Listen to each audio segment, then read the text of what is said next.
Hello students, आज हम ancient history के इस कंप्लीट कोर्स को पूरा कवर करेंगे। तो चलिए शुरू करते हैं इस डिटेल्ड और इंटरेस्टिंग जर्नी को। आज हमारे पास प्राचीन भारत के इतिहास पर एक बहुत ही विस्तृत स्रोत सामग्री है। और देखिए, ये विषय सिर्फ कहानी के लिए ही नहीं है। यूपीएससी, एसएससी, सीजीएल और जो भी राज्य पीएससी की परीक्षाएं हैं, उनके लिहाज से ये बहुत ही महत्वपूर्ण है। अच्छा। हाँ, तो चलिए शुरू करते हैं। नमस्ते। आज हम भारतीय इतिहास के उस दौर की गहरी पड़ताल करेंगे जहां से हमारी सभ्यता की कहानी शुरू होती है। हाँ, मतलब हम बात कर रहे हैं प्रागैतिहासिक काल की। बिल्कुल, ये वो समय है जब इंसान पत्थरों से अपने औजार बना रहा था और धीरे धीरे एक स्थायी जीवन की ओर बढ़ रहा था। इस कालखंड से सीधे प्रश्न पूछे जाते हैं, चाहे वो औजारों के प्रकार हों या महत्वपूर्ण स्थल या फिर मानव जीवन में आए बदलाव। तो चलिए शुरू करते हैं भारत के सबसे प्राचीन अतीत की ये यात्रा। आज हम समझेंगे कि कैसे हमारे पूर्वजों ने शुरुआत की और उन संस्कृतियों की नींव रखी जिनका हम आज हिस्सा हैं। तो सबसे पहला सवाल तो यही है कि हमें इस काल के बारे में पता कैसे चला? मतलब कोई लिखित रिकॉर्ड तो था नहीं। सही बात है। तो शुरुआत कहाँ से हुई? इसकी शुरुआत होती है 1863 में। एक भूवैज्ञानिक थे, Robert Bruce foot. Robert Bruce foot. हाँ। उन्हें पल्लवरम, जो मद्रास के पास है, वहां से पहला पूरा पाषाणकालीन उपकरण मिला और वो एक क्रांतिकारी खोज थी। मतलब एक खोज ने भारत के प्रागैतिहासिक अध्ययन को पूरी तरह से एक नई दिशा दी। बिल्कुल। उसके बाद तो जैसे खोजों की एक पूरी श्रृंखला ही शुरू हो गई। अब देखिए, अध्ययन की सुविधा के लिए हम प्रागैतिहासिक काल को मुख्य रूप से 3 भागों में बांटते हैं। 3 भाग, ठीक है। पहला पूरा पाषाण काल, जिसे पैलियोलिथिक एज कहते हैं। फिर मध्य पाषाण काल यानी मेसोलिथिक एज, और तीसरा नवपाषाण काल या नियोलिथिक एज। और ये वर्गीकरण मैं बता दूं, प्रारंभिक और मुख्य परीक्षा दोनों के लिए एक आधारभूत सिद्धांत है। इसे तो अपने नोट्स में जरूर शामिल करना चाहिए। तो चलिए सबसे पहले और सबसे लंबे कालखंड से शुरू करते हैं, पूरा पाषाण काल। हाँ, पैलियोलिथिक एज। इस समय का मानव पूरी तरह से प्रकृति पर निर्भर था। वो एक शिकारी था और भोजन संग्राहक। मतलब खेतीबाड़ी का कोई ज्ञान नहीं था? नहीं, बिल्कुल नहीं। कृषि का कोई ज्ञान नहीं था और वो स्थायी रूप से बसता भी नहीं था। भोजन की तलाश में यहां वहां घूमता रहता था। और इस काल को भी तो और बांटा गया है ना, औजारों के आधार पर। सही। इसे भी हम 3 उपकालों में बांटते हैं। पहला पूर्व पुरा पाषाण काल। इस दौर के मुख्य औजार थे हस्तकुठार मतलब हैंड एक्स, विदारणी यानी क्लीवर, और खंडक जिसे चॉपर कहते हैं। ये काफी भारी और बेडौल होते थे। फिर आया मध्य पुरा पाषाण काल। यहां एक बदलाव आया। क्वार्ट्जाइट पत्थरों की जगह जैस्पर, चर्च जैसे पत्थरों का उपयोग बढ़ा। अच्छा, पत्थर बदल गए। हाँ, और औजारों में शल्क मतलब फ्लेक की प्रधानता हो गई। मुख्य औजार थे फलक, बेधनी और खुरचनी, जिसे हम स्क्रेपर कहते हैं। और तीसरा था उच्च पुरा पाषाण काल। इस दौर में ब्लेड और तक्षणी यानी बरेन जैसे नए और ज्यादा परिष्कृत औजार सामने आए। और एक और खास बात, हड्डी के उपकरणों का भी प्रयोग इसी काल में शुरू हुआ। ये तो बहुत दिलचस्प है। और इस काल के महत्वपूर्ण स्थल कौन से थे? मुझे लगता है ये पूरे भारत में फैले हुए थे। हाँ, लगभग पूरे भारत में, पर कुछ स्थल परीक्षा के लिए विशेष रूप से महत्वपूर्ण है। जैसे सोन घाटी, जो अब पाकिस्तान में है। यहां से पूर्व पुरापाषाण संस्कृति के साक्ष्य मिले हैं। फिर उत्तर प्रदेश में बेलन घाटी। हाँ, ये बहुत जरूरी है। यहां से तीनों कालों के औजार एक क्रम में मिलते हैं और ये तत्व यूपीएससी के लिए अति आवश्यक है। इसे तुरंत याद कर लेना चाहिए। अच्छा, ये क्रम वाली बात जरूरी है। बहुत। फिर भीमबेटका है मध्य प्रदेश में। यहाँ गुफाओं में बने शैल चित्र, वो तो कमाल हैं। उस काल के मानव के जीवन की पूरी झलक देते हैं। और मैंने महाराष्ट्र के पटने के बारे में भी सुना है। हाँ, पटने। यहाँ शुतुरमुर्ग के अंडों के छिलके मिले हैं और उन पर चित्रकारी भी की गई है। वाह। तो पुरा पाषाण काल के बाद आता है मध्य पाषाण काल। आपने कहा था कि ये एक तरह का बदलाव का दौर था। हाँ, एक बहुत बड़ा बदलाव। इस समय क्या हुआ कि जलवायु गर्म होने लगी। मतलब आइस एज खत्म हो रहा था। बिल्कुल। इससे वनस्पतियों और जीव जंतुओं में बहुत परिवर्तन आया।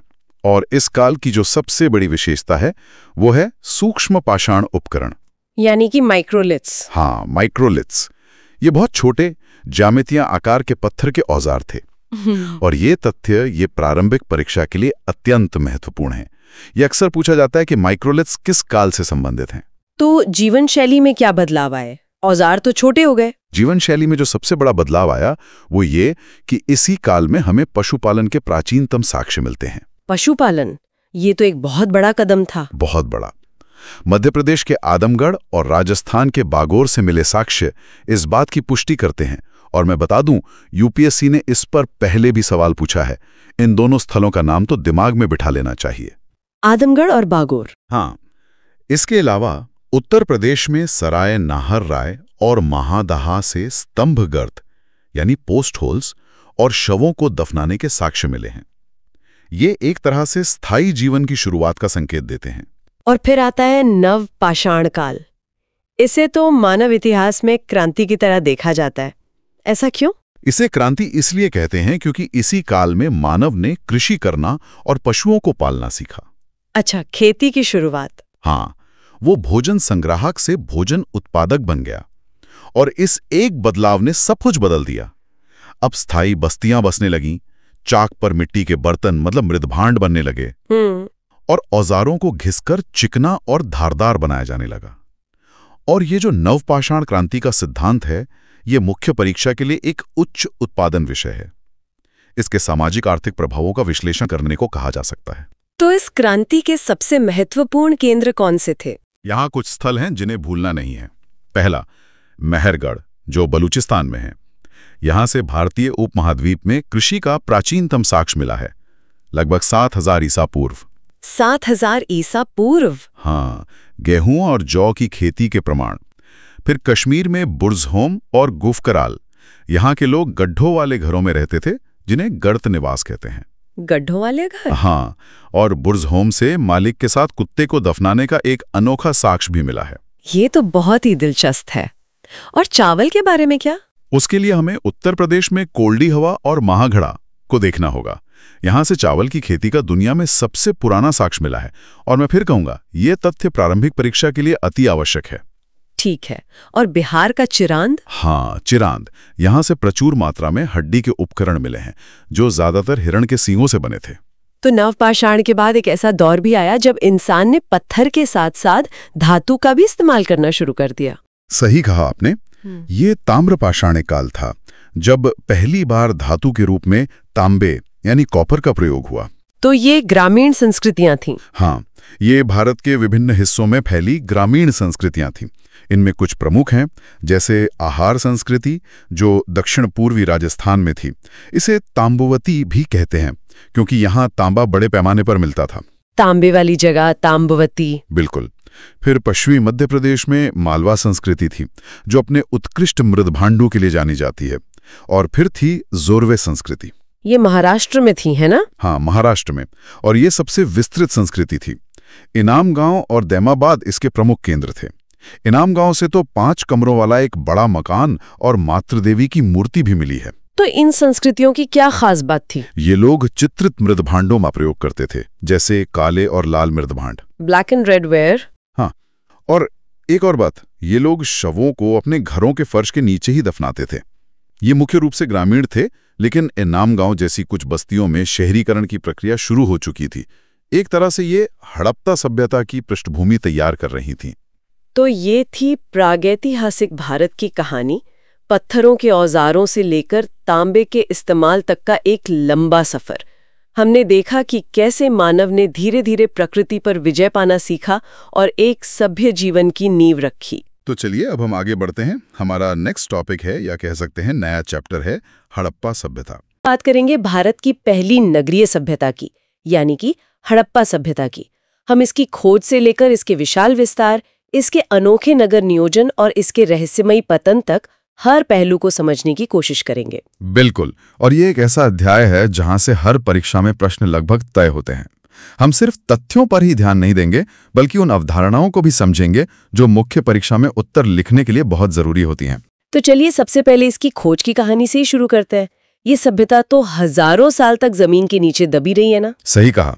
मतलब सबसे पहले 1826 में एक व्यक्ति थे, चार्ल्स मैसन। उन्होंने इस क्षेत्र के टीलों पर ध्यान आकर्षित किया था। अच्छा, बस ध्यान दिया था? हाँ, बस एक शुरुआती ऑब्जर्वेशन थी। फिर देखिए 1856 में जब कराची से लाहौर रेलवे लाइन बिछाई जा रही थी, तब भी यहाँ से ईंटें मिली, पर किसी ने महत्व नहीं समझा। बिल्कुल। उन्हें लगा कि ये बस कोई पुराना खंडर है। और फिर जो निर्णायक मोड़ आया वो था 1921 में। जी हाँ, 1921 में राय बहादुर दयाराम साहनी ने हड़प्पा की, और ठीक अगले साल 1922 में राखालदास बनर्जी ने मोहनजोदड़ो की खोज की। और उस समय भारतीय पुरातत्व सर्वेक्षण के महानिदेशक सर जॉन मार्शल थे। हाँ, और उनका किरदार बहुत अहम था। यूपीएससी और स्टेट पीएससी प्रारंभिक परीक्षाओं के लिए ये तीनों नाम, दयाराम साहनी, राखालदास बनर्जी और जॉन मार्शल, और ये वर्ष अति आवश्यक हैं, इन्हें तुरंत याद कर लिया जाए। अच्छा, एक सवाल और, इसे सिंधु घाटी सभ्यता भी कहते हैं, पर हड़प्पा सभ्यता कहना ज्यादा उचित क्यों माना जाता है? ये एक बहुत अच्छा सवाल है। देखिए, पुरातत्व में एक परंपरा है कि किसी भी अज्ञात संस्कृति का नामकरण उस स्थल के नाम पर किया जाता है जहां उसकी पहचान सबसे पहले हुई, जहां वो पहली बार मिली। बिल्कुल। चूंकि ये हड़प्पा पहला खोजा गया स्थल था, इसलिए इसे हड़प्पा सभ्यता कहना सबसे वैज्ञानिक माना जाता है। यह सिद्धांत मुख्य परीक्षा के लिए एक उच्च उत्पादन विषय है, इसे अपने नोट्स में जरूर शामिल करें। अब सबसे बड़ा सवाल, ये सभ्यता आखिर कितनी पुरानी है? इस पर इतिहासकारों में थोड़े अलग अलग मत हैं। जैसे जॉन मार्शल ने इसका समय 3250 ईसा पूर्व से 2750 ईसा पूर्व बताया था। लेकिन अब तो हमारे पास ज्यादा वैज्ञानिक तरीके हैं, है ना? जी हाँ, सबसे प्रामाणिक तिथि जो है वो रेडियो कार्बन डेटिंग यानी C14 विधि से मानी जाती है, और उसके अनुसार इसका जो विकसित काल था वो 2300 ईसा पूर्व से 1750 ईसा पूर्व के बीच का था। यूपीएससी ने इस पर पहले भी सवाल पूछा है, इसे दिमाग में बिठा लें। और इस महान सभ्यता के निर्माता कौन थे?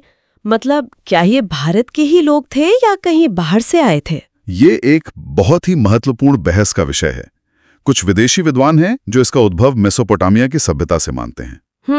स्थानीय संस्कृतियों जैसे सोथी, आम्री और कोडदीजी से ही विकसित हुई। तो मतलब यहीं की जड़ों से उपजी थी ये सभ्यता। हाँ, और कंकालों का विश्लेषण से ये भी पता चलता है कि यहाँ भूमध्य सागरीय प्रजाति के लोग ज्यादा थे, और उन्हीं को इसका मुख्य निर्माता माना जाता है। हमने सुना है कि ये सभ्यता मिस्र और मेसोपोटामिया की सभ्यताओं से भी बड़ी थी।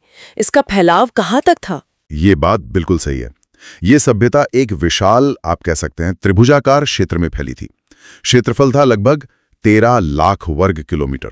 13 लाख वर्ग किलोमीटर? जी। इसके 4 छोर याद रखना परीक्षा के लिए बहुत महत्वपूर्ण है। अच्छा। हाँ, उत्तर में ये मांडा तक थी, जो जम्मू कश्मीर में चिनाब नदी के तट पर है। दक्षिण में दैमाबाद, महाराष्ट्र में गोदावरी नदी के तट पर।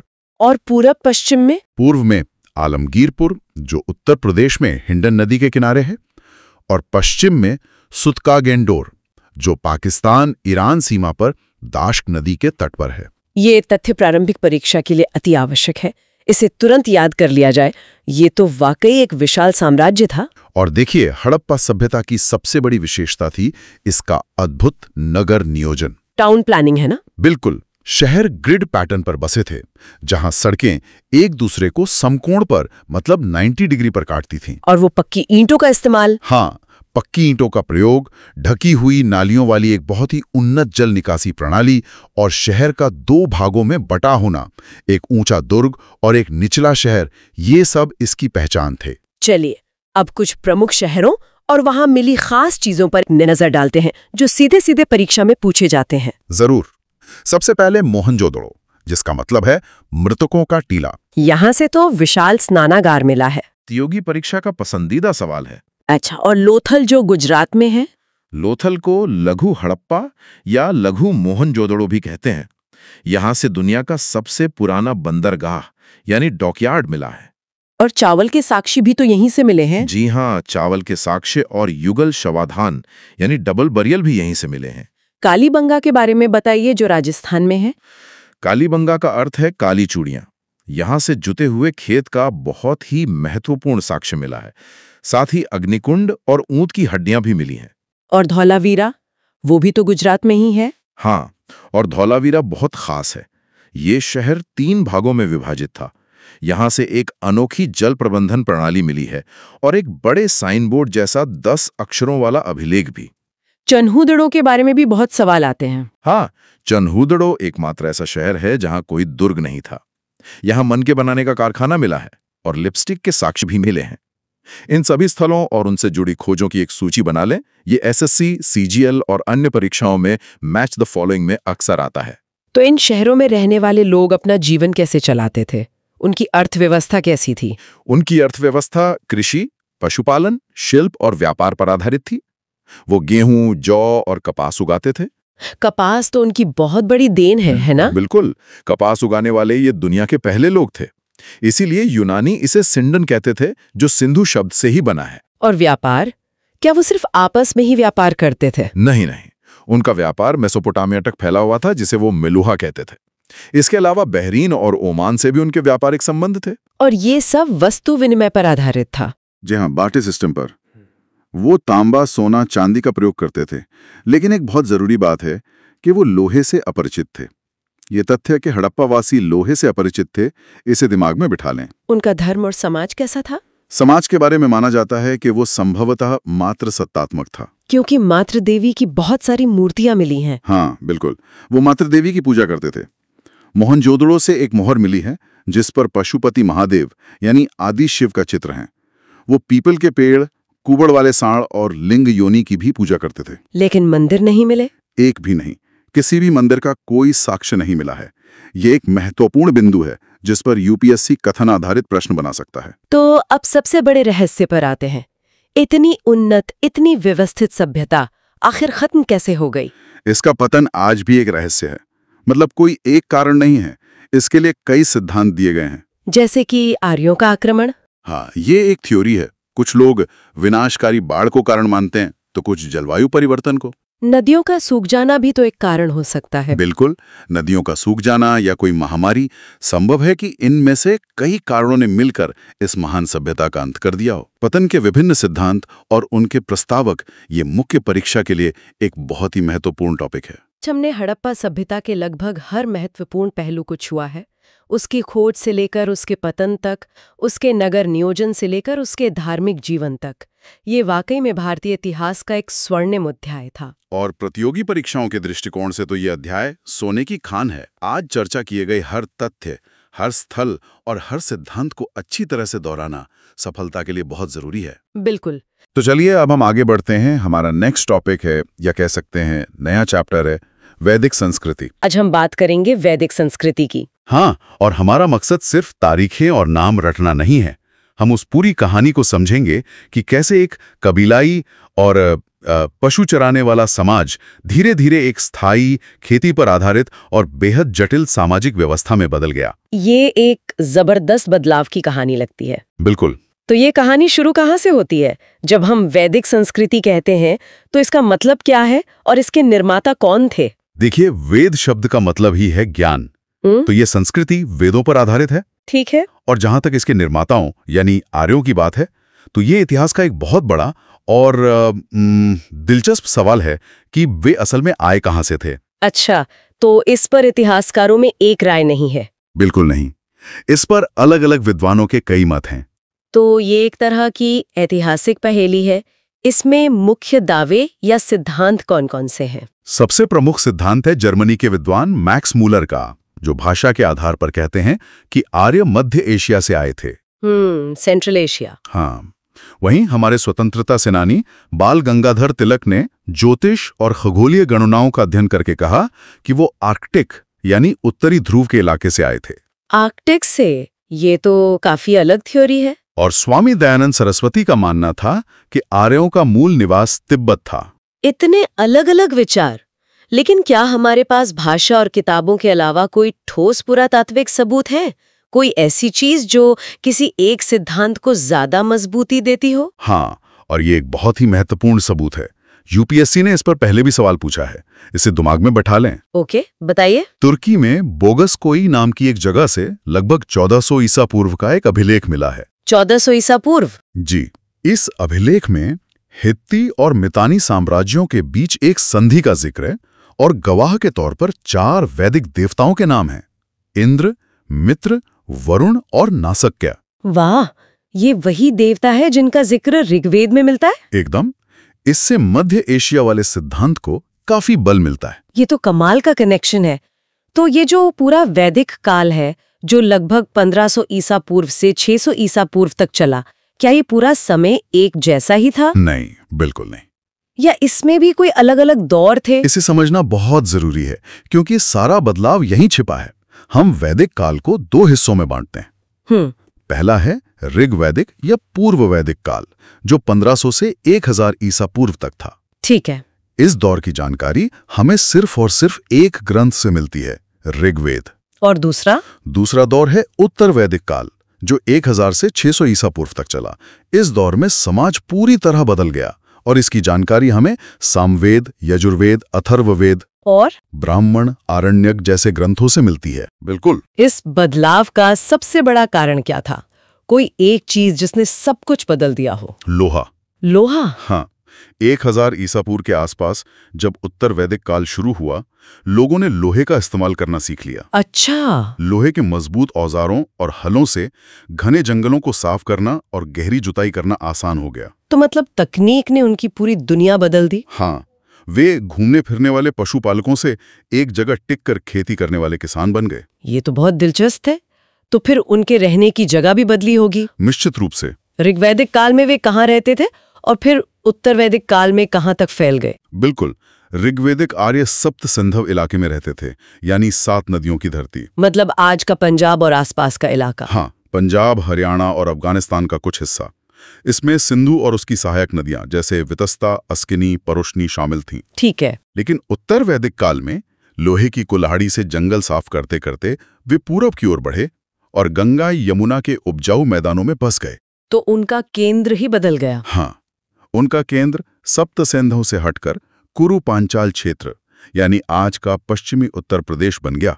जब लोग गंगा के मैदानों तक फैल गए होंगे तो उनका जीवन पूरी तरह बदल गया होगा। नए नियम, नए रीति रिवाज बने होंगे। एग्जैक्टली सही पकड़ा आपने। और इन्हीं सब की जानकारी हमें उन ग्रंथों से मिलती है जो ऋग्वेद के बाद लिखे गए, है ना? बिल्कुल। वैदिक साहित्य सिर्फ 4 वेद नहीं है, ये ज्ञान का एक पूरा भंडार है। तो वेदों के अलावा और क्या क्या है? वेदों के अलावा है ब्राह्मण ग्रंथ, जो वेदों में दिए गए मंत्रों और यज्ञों की सरल गद्य में व्याख्या करते हैं। एक तरह की कमेंट्री? हाँ, कह सकते हैं। इनमें शतपथ ब्राह्मण सबसे महत्वपूर्ण है, जिससे हमें उत्तर वैदिक काल की पूरी जानकारी मिलती है। यह सिद्धांत मुख्य परीक्षा के लिए एक उच्च उत्पादन विषय है। इसे अपने नोट्स में जरूर शामिल करें। ओके। और आरण्यक और उपनिषद, वो इनसे कैसे अलग थे? आरण्यक यानी वन की किताबें, इन्हें एकांत में जंगलों में पढ़ा और समझा जाता था। मतलब ज्यादा दार्शनिक? हाँ, इनमें कर्मकांड के पीछे छिपे रहस्यों पर चिंतन किया गया है। और फिर आते हैं उपनिषद, जिन्हें वेदांत भी कहते हैं। वेदों का अंत या सार? बिल्कुल। ये पूरी तरह से ज्ञान और दर्शन पर केंद्रित हैं। आत्मा क्या है, ब्रह्म क्या है, जीवन का उद्देश्य क्या है, ऐसे गहरे सवाल। हाँ, हमारा राष्ट्रीय आदर्श वाक्य सत्यमेव जयते भी मुंडक उपनिषद से ही लिया गया है। ये तो लगभग हर परीक्षा में पूछा जाता है। यह तथ्य लगभग हर प्रतियोगी परीक्षा में पूछा जा चुका है। तो मतलब जैसे जैसे समाज स्थायी होता गया, नियम, कानून और कर्मकांड भी उतने ही जटिल होते गए। बिल्कुल। चलिए अब उस बदलाव के सबसे दिलचस्प हिस्से पर आते हैं, समाज और राजनीति। ऋग्वैदिक काल का राजनीतिक ढांचा कैसा था? ऋग्वैदिक काल में राजनीति बहुत सरल और कबीलाई थी। सबसे बड़ी इकाई जन कहलाती थी, जिसका मुखिया राजन यानी राजा होता था। लेकिन ये राजा आज के राजाओं जैसा नहीं था, है ना? नहीं, बिल्कुल नहीं।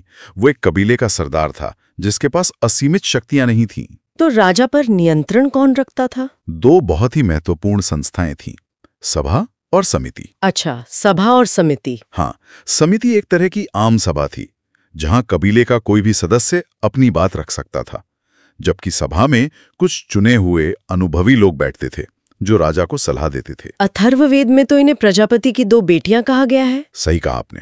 इससे आप उनका महत्व समझ सकते हैं। ये तो काफी लोकतांत्रिक व्यवस्था लगती है। तो फिर उत्तर वैदिक काल में ये सब कैसे बदल गया? वही लोहे और खेती वाली बात। जब लोग एक जगह बस गए तो जमीन पर अधिकार की लड़ाई शुरू हुई और छोटे छोटे जन मिलकर जनपद बन गए। हाँ, अब राजा का काम सिर्फ कबीले की रक्षा करना नहीं था, बल्कि एक बड़े भूभाग पर शासन करना था। और उसका पद भी वंशानुगत हो गया होगा। बिल्कुल। और अपनी शक्ति दिखाने के लिए राजसूय, अश्वमेध और वाजपेयी जैसे बड़े बड़े और खर्चीले यज्ञ होने लगे। तो इन यज्ञों से सभा और समिति का प्रभाव कम हो गया, लगभग खत्म ही हो गया और राजा निरंकुश होता चला गया। ये तो राजनीति की बात हुई। सामाजिक जीवन में क्या बड़े अंतर आए? हाँ, मैंने सुना है कि ऋग्वैदिक समाज काफी हद तक बराबरी पर आधारित था, खासकर महिलाओं की स्थिति को लेकर। हाँ, ये एक बहुत बड़ा फर्क है। ऋग्वैदिक समाज पितृसत्तात्मक तो था, लेकिन महिलाओं का दर्जा बहुत ऊंचा था। उन्हें शिक्षा का अधिकार था। शिक्षा का भी अधिकार था। वे अपने पति के साथ यज्ञों और सभाओं में भी हिस्सा लेती थीं। लोपामुद्रा, घोषा, अपाला जैसी कई विद्वान महिलाओं ने तो ऋग्वेद के मंत्रों की रचना भी की है। ये तो बहुत प्रगतिशील बात है। उस समय बाल विवाह या पर्दा प्रथा जैसी कोई कुरीति नहीं थी। और वर्ण व्यवस्था, क्या वो शुरू से ही इतनी कठोर थी? नहीं, ऋग्वैदिक काल में वर्ण व्यवस्था कर्म पर आधारित थी, जन्म पर नहीं। मतलब कोई व्यक्ति अपने काम से ब्राह्मण या क्षत्रिय बनता था। एकदम। ऋग्वेद का एक ऋषि कहता है, मैं एक कवि हूँ, मेरे पिता वैद्य हैं और मेरी माँ चक्की चलाती हैं। वाह! ये दिखाता है कि एक ही परिवार में लोग अलग अलग काम कर सकते थे और इसमें कोई ऊंच नीच नहीं थी। ये तो आज के समाज के लिए भी एक आदर्श जैसी बात है। तो फिर उत्तर वैदिक काल में इतना बड़ा बदलाव कैसे आ गया? यह परिवर्तन मुख्य परीक्षा के दृष्टिकोण से अत्यंत महत्वपूर्ण है। महिलाओं की स्थिति और वर्ण व्यवस्था इतनी कठोर कैसे हो गई? इसका सीधा संबंध फिर से खेती और स्थायी जीवन से है।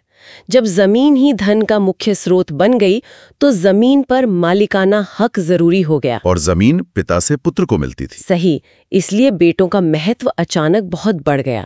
धीरे धीरे महिलाओं की भूमिका घर की चारदीवारी तक सीमित कर दी गई। उनके अधिकार छीन लिए गए। हाँ, शिक्षा और सभाओं में भाग लेने जैसे अधिकार छीन लिए गए। ऐत्रेय ब्राह्मण जैसे ग्रंथों में तो बेटी के जन्म को दुख का कारण तक बताया जाने लगा। और वर्ण व्यवस्था का क्या हुआ? वर्ण व्यवस्था भी अब जन्म पर आधारित हो गई। जो ब्राह्मण के घर पैदा हुआ वो ब्राह्मण, चाहे वो कोई भी काम करे। इससे समाज में कठोरता और भेदभाव ने जन्म लिया। बिल्कुल। इसी दौर में गोत्र की अवधारणा भी आई और जीवन को 4 आश्रमों ब्रह्मचर्य, गृहस्थ, वानप्रस्थ और सन्यास में भी इसी काल में बांटा गया। तो ये जो इतना बड़ा सामाजिक राजनीतिक बदलाव हम देख रहे हैं, जाहिर है इसका असर उनकी अर्थव्यवस्था और धार्मिक मान्यताओं पर भी पड़ा होगा। बिल्कुल। अर्थव्यवस्था तो पूरी तरह पलट ही गई। ऋग्वैदिक काल में पशुपालन मुख्य था, है ना? हाँ, उनके लिए सबसे बड़ी दौलत उनके पशु थे, खासकर गाय। इसीलिए ऋग्वेद में युद्ध के लिए गविष्ठी शब्द का इस्तेमाल हुआ है, जिसका मतलब है गायों की खोज। और उत्तर वैदिक काल में? उत्तर वैदिक काल में लोहा आ चुका था। अब खेती मुख्य पेशा बन गई और पशुपालन दूसरे नंबर पर आ गया। तो फसलें भी बदल गई होंगी? हाँ, शतपथ ब्राह्मण में खेती की सभी प्रक्रियाओं का जिक्र मिलता है। जौ के साथ साथ अब लोग चावल, व्रीहि और गेहूं, गोधूम जैसी फसलें भी उगाने लगे थे। और उनके भगवान, क्या वो भी बदल गए? मैं सोच रही थी इंद्र, जो पुरंदर यानी किलों को तोड़ने वाले देवता थे। आपकी सोच बिल्कुल सही दिशा में है। उनका महत्व शायद तब कम हो गया होगा जब आर्य खुद किले और शहर बनाकर बसने लगे। एकदम सही। ऋग्वैदिक आर्य प्रकृति की शक्तियों की पूजा करते थे। इंद्र उनके सबसे बड़े देवता थे, युद्ध और बारिश के देवता। दूसरे नंबर पर थे अग्नि, जो इंसान और देवताओं के बीच मध्यस्थ थे। लेकिन उत्तर वैदिक काल में जब जीवन ज्यादा स्थिर हो गया, तो इन देवताओं का महत्व कम हो गया। तो उनकी जगह कौन से नए देवता आए? उनकी जगह ली त्रिदेवों की नई अवधारणा ने। प्रजापति, जो सृष्टि के रचयिता थे, विष्णु पालनकर्ता और रुद्र संहार करने वाले। और धर्म का स्वरूप भी बदल गया होगा। हाँ, सरल प्रार्थना की जगह अब बड़े बड़े खर्चीले और जटिल यज्ञों और कर्मकांडों ने ले ली। इन यज्ञों में बड़े पैमाने पर पशुओं की बलि दी जाने लगी। तो अगर हम पूरी कहानी को संक्षेप में देखें, तो एक कबीलाई, पशुपालक और काफी हद तक बराबरी वाला समाज लोहे की खोज के बाद धीरे धीरे एक स्थायी, खेती पर आधारित और जटिल सामाजिक भेदभाव वाले राज्य में बदल गया। ये सच में भारतीय इतिहास की एक अविश्वसनीय यात्रा है। बिल्कुल। और यही बदलाव भारतीय सभ्यता के विकास की कहानी है। ऋग्वैदिक काल से उत्तर वैदिक काल तक का ये सफर हमें सिखाता है कि तकनीक, जरूरतें और पर्यावरण कैसे किसी समाज की राजनीति, धर्म और सोच को पूरी तरह बदल सकते हैं। तो चलिए अब हम आगे बढ़ते हैं।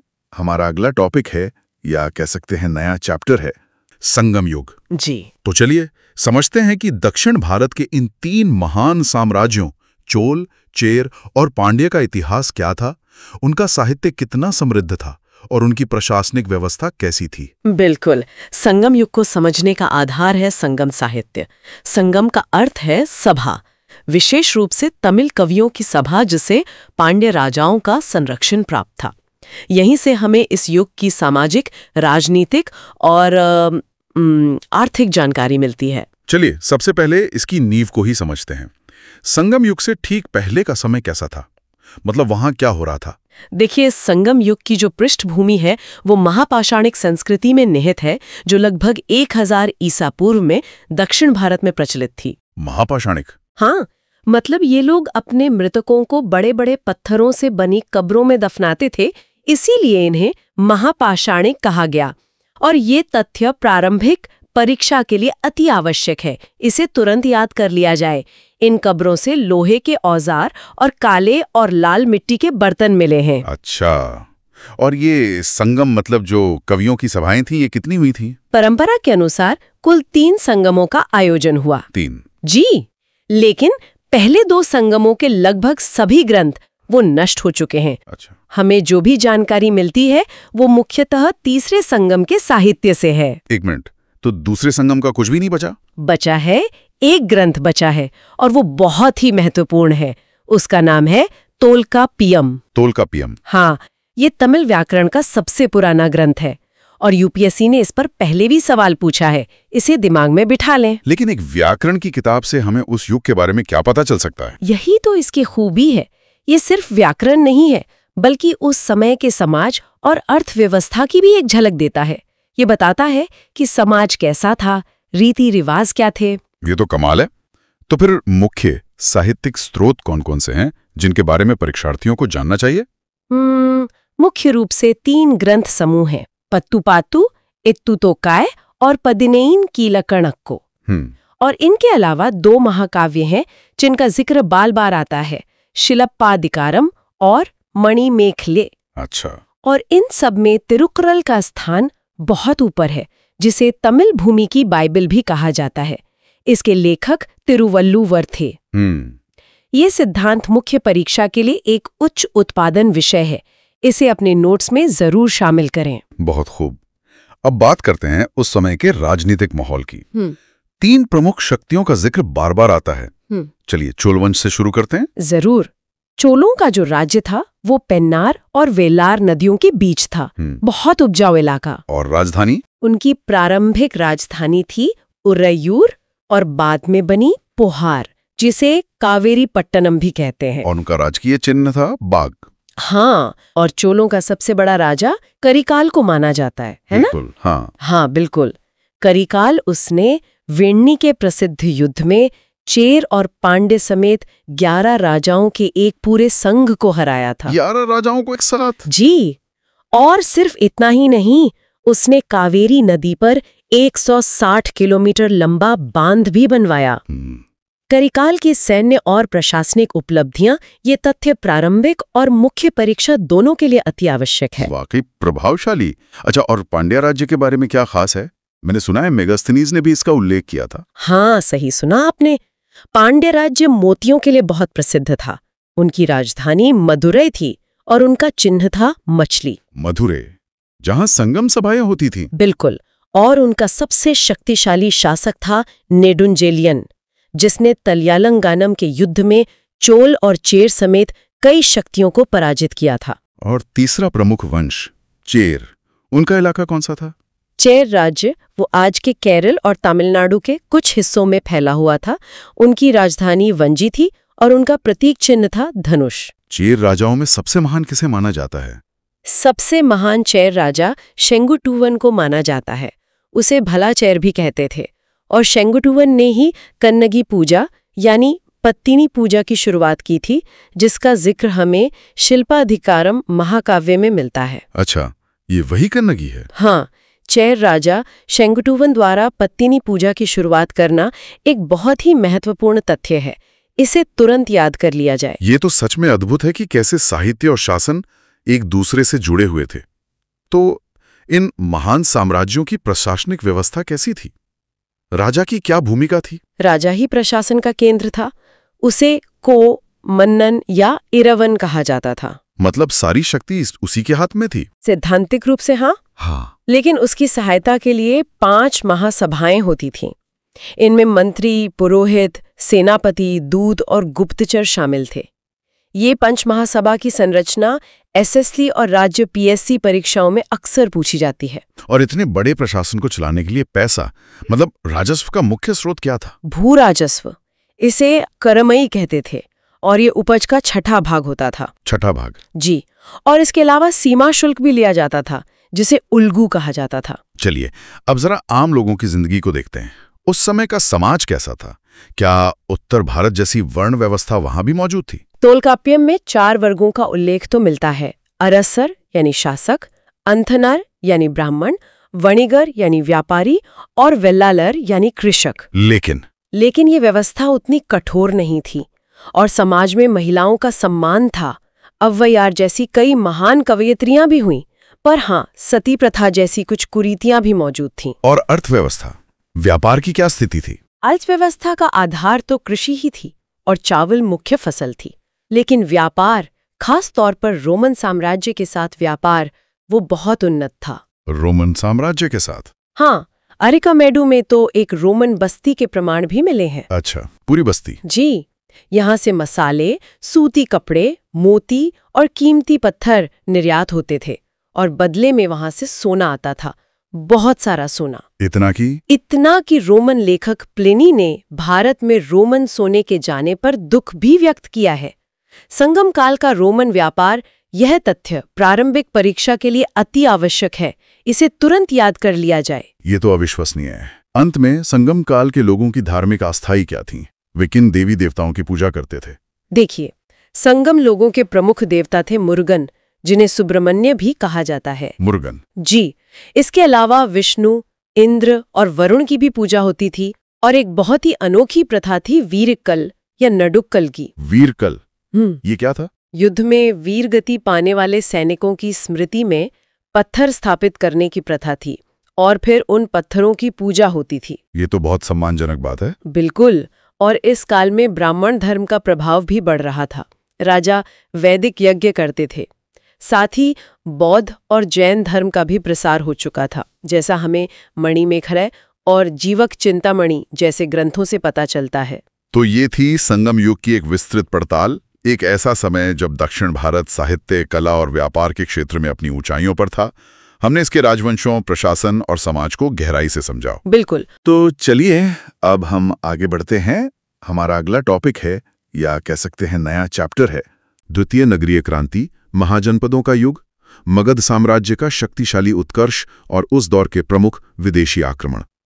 तो चलिए 6ठी शताब्दी ईसा पूर्व से शुरू करते हैं, जिसे द्वितीय नगरीय क्रांति का काल कहा जाता है। ये क्रांति गंगा यमुना के दोआब क्षेत्र में शुरू हुई थी, है ना? हाँ, और इसकी सबसे बड़ी वजह थी लोहे के औजारों का व्यापक इस्तेमाल।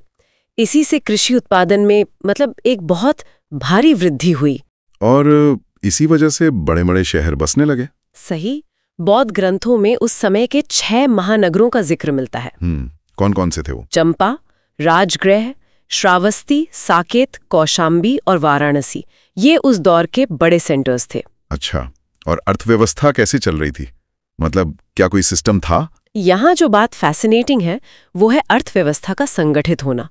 व्यापार और शिल्प पर आधारित श्रेणियों गिल्ड्स का गठन हुआ। गिल्ड्स? अच्छा। हाँ, और इनके प्रमुख को श्रेष्ठिन या जेठक कहा जाता था। ये तथ्य प्रारंभिक परीक्षा के लिए अति आवश्यक है, इसे तुरंत याद कर लिया जाए। इस काल में लेन देन के लिए आहत सिक्के, जिन्हें पंच मार्क्ड कॉइन्स भी कहते हैं, उनका इस्तेमाल शुरू हुआ। ये किसके बने होते थे? ये मुख्यतः चांदी के बने होते थे। मौर्य काल का जो कारशापण नाम का सिक्का था, उसका वजन 146 ग्रेन था। और व्यापार के रास्ते? हाँ, व्यापार मार्ग भी विकसित हुए जो श्रावस्ती को राजगृह और उज्जैन से जोड़ते थे। और समुद्री व्यापार के लिए ताम्रलिप्ति और भृगुकच्छ यानी आज का भरूच जैसे बंदरगाहों बहुत महत्वपूर्ण थे। तो ये पूरा आर्थिक तंत्र ही मगध के उदय का आधार बना। एकदम सही। इसी ने मंच तैयार किया। अब हमारा अगला अध्याय है महाजनपद। तो इस दौर में पूरे भारत में 16 बड़े राज्यों का उदय हुआ, जिन्हें महाजनपद कहा गया। बिल्कुल। और इनमें से कुछ राजतंत्र थे और कुछ गणराज्य। गणराज्य जैसे वज्जी संघ। हाँ। परीक्षा की दृष्टि से सभी 16 महाजनपदों की राजधानियां याद होनी चाहिए, लेकिन कुछ पर विशेष ध्यान देना बहुत जरूरी है। कौन कौन से हैं वो?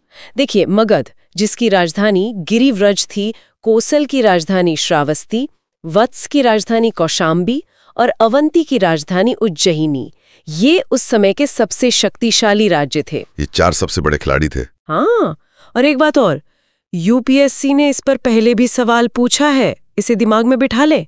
अश्मक एकमात्र महाजनपद था जो दक्षिण भारत में गोदावरी नदी के तट पर स्थित था।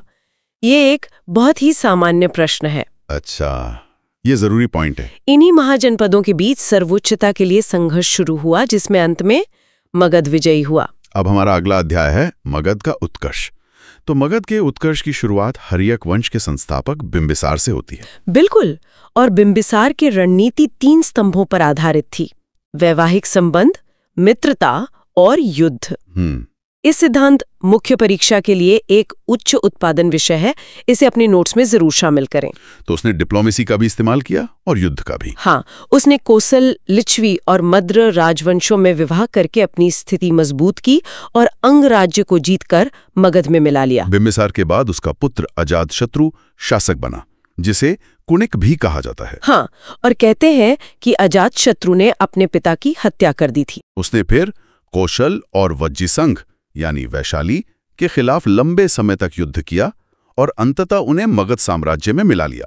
और अजातशत्रु से जुड़ा सबसे महत्वपूर्ण तथ्य जो सबको याद रखना चाहिए, वो क्या है? उसी के शासनकाल में राजगृह में प्रथम बौद्ध संगीति का आयोजन किया गया था। ये तथ्य प्रारंभिक परीक्षा के लिए अति आवश्यक है, इसे तुरंत याद कर लिया जाए। अच्छा, ये बहुत महत्वपूर्ण है। फिर अजातशत्रु के बाद? उसके बाद उदायीन ने गंगा और सोन नदियों के संगम पर पाटलिपुत्र नाम का नगर बसाया और उसे अपनी राजधानी बनाया। सही। इसके बाद शिशुनाग वंश और फिर नंद वंश का शासन आया। नंद वंश का संस्थापक महापद्मनंद था। उसे भारत का पहला साम्राज्य निर्माता भी कहते हैं। हाँ, और एकराट भी। लेकिन नंद वंश का अंतिम शासक घनानंद था। बिल्कुल, और वो सिकंदर के आक्रमण के समय मगध का राजा था। वह अपनी धन लिप्सा के कारण प्रजा में बहुत अलोकप्रिय था, जिससे चंद्रगुप्त मौर्य के लिए उसे उखाड़ फेंकने का रास्ता आसान हो गया। तो मगध की सफलता के पीछे क्या मुख्य कारण थे? एक तो राजधानियां बहुत सुरक्षित थीं। हाँ, सामरिक रूप से सुरक्षित राजधानियां, राजगृह और पाटलिपुत्र। फिर लोहे के विशाल भंडार थे, उपजाऊ भूमि भी, और हाथियों का युद्ध में प्रयोग। ये सब मिलकर मगध को अपराजय बना रहे थे। अब हमारा अगला अध्याय है विदेशी आक्रमण। 6ठी शताब्दी ईसा पूर्व में, मतलब मगध के उदय के साथ साथ पश्चिमोत्तर भारत पर विदेशी हमले भी हो रहे थे। जी, पहला बड़ा हमला ईरानी शासक दारा प्रथम या डैरियस I ने किया था। उसने सिंधु नदी के आसपास का क्षेत्र अपने साम्राज्य में मिला लिया था। और इस ईरानी संपर्क का कोई खास असर पड़ा? हाँ, एक महत्वपूर्ण परिणाम था खरोष्ठी लिपि का विकास, जो दाएं से बाएं लिखी जाती थी। इसके बाद हुआ विश्व विजेता सिकंदर का आक्रमण। बिल्कुल, 326 ईसा पूर्व में मैसिडोनिया के शासक सिकंदर ने भारत पर आक्रमण किया। और उसका सबसे प्रसिद्ध युद्ध झेलम नदी के तट पर राजा पोरस के साथ हुआ, जिसे हाइडेस्पीस का युद्ध भी कहते हैं। तो इस युद्ध में क्या हुआ? देखिए, पोरस की हार हुई, लेकिन उसकी वीरता से सिकंदर इतना प्रभावित हुआ कि उसने उसका राज्य लौटा दिया। यहाँ ये सवाल उठता है कि सिकंदर की सेना आगे क्यों नहीं बढ़ी।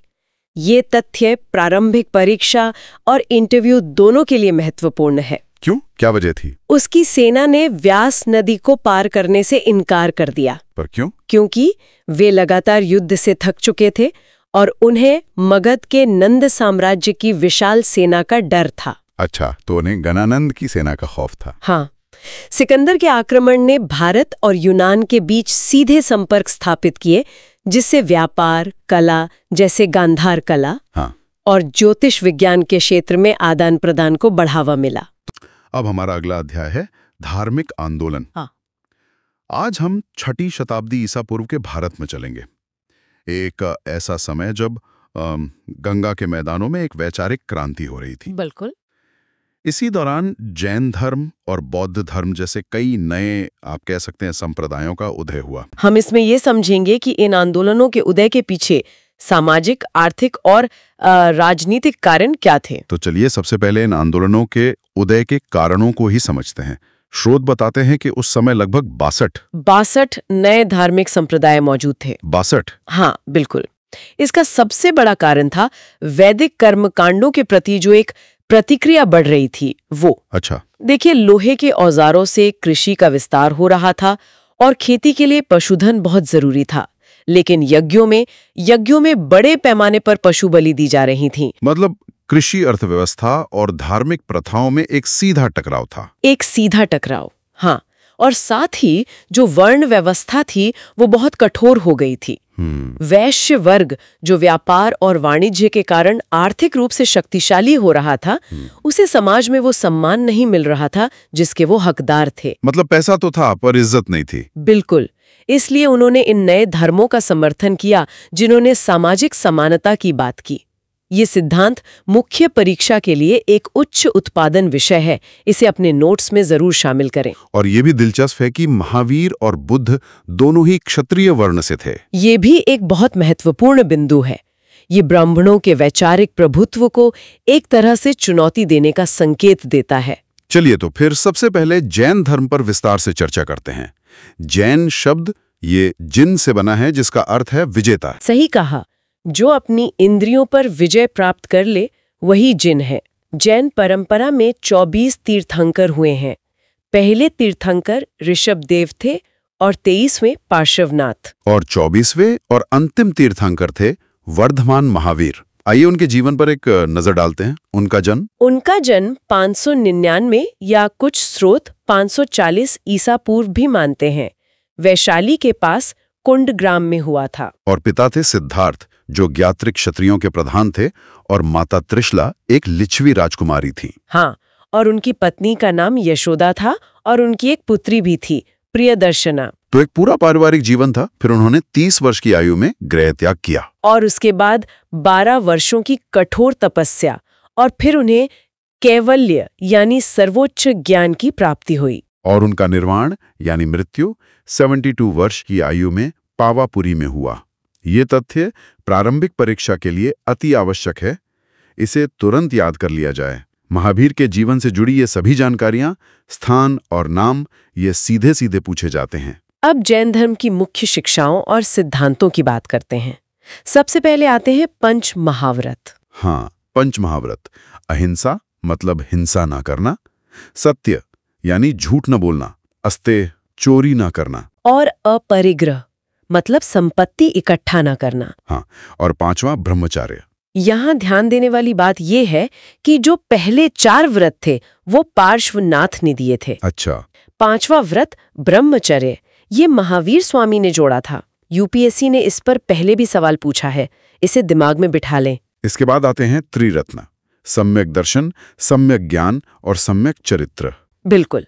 और अगर दर्शन की बात करें तो जैन दर्शन स्यादवाद या अनेकांतवाद के सिद्धांत पर आधारित है। इसका क्या मतलब हुआ? इसका मतलब है कि सत्य के कई पहलू हो सकते हैं, और ये जो दर्शन है ये ईश्वर को सृष्टि के रचयिता के रूप में स्वीकार नहीं करता, बल्कि कर्म और पुनर्जन्म में विश्वास करता है। समय के साथ जैन संघ में भी विभाजन हुआ है ना? जी। चंद्रगुप्त मौर्य के शासनकाल में मगध में एक बड़ा अकाल पड़ा। उस वजह से भद्रबाहु के नेतृत्व में कुछ जैन संत दक्षिण भारत चले गए और कुछ स्थूलभद्र के नेतृत्व में वहीं रुक गए। हाँ, और जब दक्षिण वाले वापस लौटे तो मतभेद पैदा हो गए। यहीं से श्वेतांबर और दिगंबर बने। बिल्कुल। स्थूलभद्र के अनुयायी जो श्वेत वस्त्र पहनते हैं वो श्वेतांबर कहलाए, और भद्रबाहु के अनुयायी जो वस्त्रों का त्याग करते हैं और अधिक कठोर नियमों का पालन करते हैं वे दिगंबर कहलाए। जैन धर्म के साहित्य को संकलित करने के लिए 2 प्रमुख संगीतियां यानी परिषदें भी हुई। हाँ, पहली संगीति 3री शताब्दी ईसा पूर्व में पाटलिपुत्र में हुई, स्थूलभद्र की अध्यक्षता में। यहीं पर 12 अंगों का संकलन हुआ। और दूसरी संगीति 6ठी शताब्दी में वल्लभी गुजरात में हुई। हाँ, इसकी अध्यक्षता देववर्धी क्षमाश्रमण ने की, और यहाँ धर्म ग्रंथों को अंतिम रूप से लिपिबद्ध किया गया। इन संगीतियों का स्थान और अध्यक्ष अक्सर परीक्षाओं में पूछे जाते हैं। तो अब आते हैं बौद्ध धर्म पर, जी, जिसके प्रवर्तक थे गौतम बुद्ध। हाँ। उनका जन्म 563 ईसा पूर्व लुम्बिनी में हुआ। हाँ। शाक्य कुल में। पिता शुद्धोदन और माता माया देवी। हाँ, लेकिन उनका पालन पोषण उनकी मौसी प्रजापति गौतमी ने किया। उनकी पत्नी यशोधरा थी और पुत्र का नाम राहुल था। और 29 वर्ष की आयु में उन्होंने वो 4 दृश्य देखे, एक बूढ़ा व्यक्ति, एक बीमार व्यक्ति, एक मृत शरीर और एक सन्यासी। और इन दृश्यों को देखकर उन्होंने गृह त्याग कर दिया, जिसे महाभिनिष्क्रमण कहा जाता है। हाँ, फिर 35 वर्ष की आयु में बोध गया में निरंजना नदी के तट पर उन्हें ज्ञान की प्राप्ति हुई। और उन्होंने अपना पहला उपदेश सारनाथ में दिया, जिसे धर्मचक्र प्रवर्तन कहते हैं। और उनका महापरिनिर्वाण यानी मृत्यु 483 ईसा पूर्व 80 वर्ष की आयु में कुशीनगर में हुआ। महाभिनिष्क्रमण, धर्मचक्र प्रवर्तन और महापरिनिर्वाण, इन शब्दों का अर्थ प्रारंभिक परीक्षाओं के लिए अत्यंत महत्वपूर्ण है। यह तथ्य प्रारंभिक परीक्षा के लिए अति आवश्यक है, इसे तुरंत याद कर लिया जाए। बुद्ध की प्रमुख शिक्षाएं क्या थीं? उनकी शिक्षा का आधार है 4 आर्य सत्य। पहला दुख है, दूसरा दुख का कारण है यानी दुख समुदाय, तीसरा कि दुख का निवारण संभव है यानी दुख निरोध, और चौथा उस निवारण का एक मार्ग है जिसे दुख निरोधगामिनी प्रतिपदा कहते हैं। और यही अष्टांगिक मार्ग है। बिल्कुल, दुख से मुक्ति का 8 सूत्रीय मार्ग, और इसी को मध्यम मार्ग यानी मिडिल पाथ भी कहा गया। न तो अत्यधिक विलासिता, न ही अत्यधिक तपस्या। उनके दर्शन की अगर बात करें तो बुद्ध ने वेदों की प्रामाणिकता और कर्मकांडों को पूरी तरह नकारा। उन्होंने अनात्मवाद का सिद्धांत दिया, मतलब आत्मा के अस्तित्व से इनकार किया, और क्षणिकवाद यानी सब कुछ क्षणभंगुर है। अनात्मवाद और क्षणिकवाद, हाँ, बौद्ध दर्शन का ये सिद्धांत दार्शनिक दृष्टिकोण से मुख्य परीक्षा के लिए एक बहुत ही महत्वपूर्ण विषय है। इसे अपने नोट्स में जरूर शामिल करें। जैन धर्म की तरह ही बौद्ध धर्म में भी संगीतियां हुई जो कि बहुत महत्वपूर्ण हैं। बहुत महत्वपूर्ण। पहली संगीति तो 483 ईस्वी पूर्व में राजगृह में हुई, शासक अजातशत्रु के समय। इसमें सुत्त पिटक और विनय पिटक का संकलन हुआ। दूसरी संगीति 383 ईस्वी पूर्व में वैशाली में कालाशोक के समय हुई। हाँ, और यहीं से संघ में विभाजन की शुरुआत हुई। और तीसरी संगीति वो तो सम्राट अशोक के समय हुई थी। जी, 250 ईस्वी पूर्व में पाटलिपुत्र में।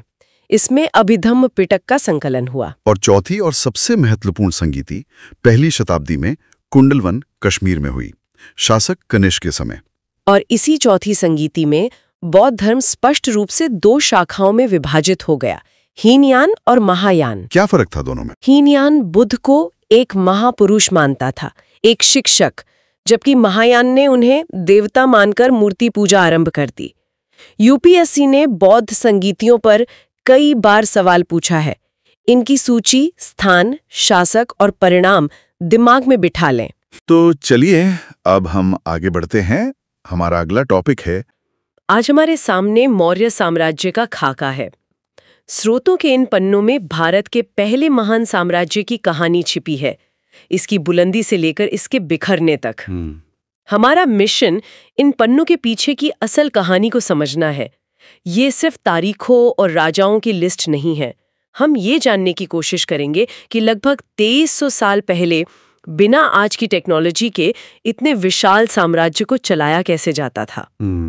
वो कौन सी मशीनरी थी जो इसे जोड़े हुए थी? बिल्कुल, और ये मशीनरी सिर्फ तलवार के दम पर नहीं चलती थी। हमारे पास कौटिल्य का अर्थशास्त्र है, जो एक तरह से उस दौर का गवर्नेंस मैनुअल है। और दूसरी तरफ है अशोक के शिलालेख, जो एक बिल्कुल अलग सोच पेश करते हैं। आज हम इन दोनों के बीच के तनाव और संतुलन को समझने की कोशिश करेंगे, क्योंकि यही मौर्य साम्राज्य का असली सार है। तो चलिए शुरू से शुरू करते हैं। हमें ये सब पता कहाँ से चलता है? मतलब इतिहासकार जब मौर्यों के बारे में लिखते हैं तो वो किन सबूतों पर भरोसा करते हैं? देखिए, हमारे पास सबूतों का एक खजाना है। एक तरफ तो साहित्यिक स्रोत हैं, जिनमें सबसे ऊपर है कौटिल्य का अर्थशास्त्र।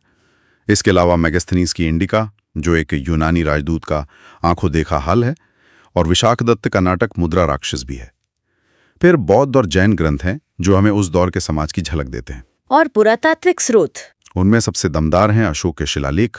सोचिए, ये उस सम्राट की अपनी आवाज है, जो उसने पत्थर पर हमेशा के लिए खुदवा दी। ये किसी और की लिखी कहानी नहीं, बल्कि सीधे राजा का अपनी प्रजा के नाम पैगाम है। ये उस दौर के सबसे सीधे और सच्चे सबूत हैं। अपने अर्थशास्त्र का जिक्र किया, और ये नाम हमेशा कौटिल्य या चाणक्य के साथ जुड़कर आता है। अक्सर उन्हें भारत का मैकियावेली कहा जाता है। इस किताब में ऐसा क्या है जो इसे इतना खास बनाता है? ये तुलना बहुत दिलचस्प है। अर्थशास्त्र का मतलब सिर्फ इकोनॉमिक्स नहीं है। ये शासन कला, विदेश नीति, जासूसी और कानून व्यवस्था पर एक बहुत ही प्रैक्टिकल गाइड है।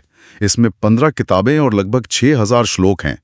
चाणक्य इसमें बताते हैं कि एक राजा को अपना राज कैसे चलाना और बचाना चाहिए, चाहे उसके लिए कोई भी तरीका अपनाना पड़े। ये आदर्शवाद की नहीं बल्कि यथार्थवाद की किताब है। यानी ये थ्योरी नहीं बल्कि एक तरह का रूल बुक था। तो इस रूल बुक का इस्तेमाल करके मौर्य साम्राज्य की नींव कैसे रखी गई? कहानी शुरू होती है नंद वंश के पतन से। सही पकड़ा। उस समय मगध पर घनानंद का शासन था, जो बहुत शक्तिशाली लेकिन उतना ही अलोकप्रिय राजा था।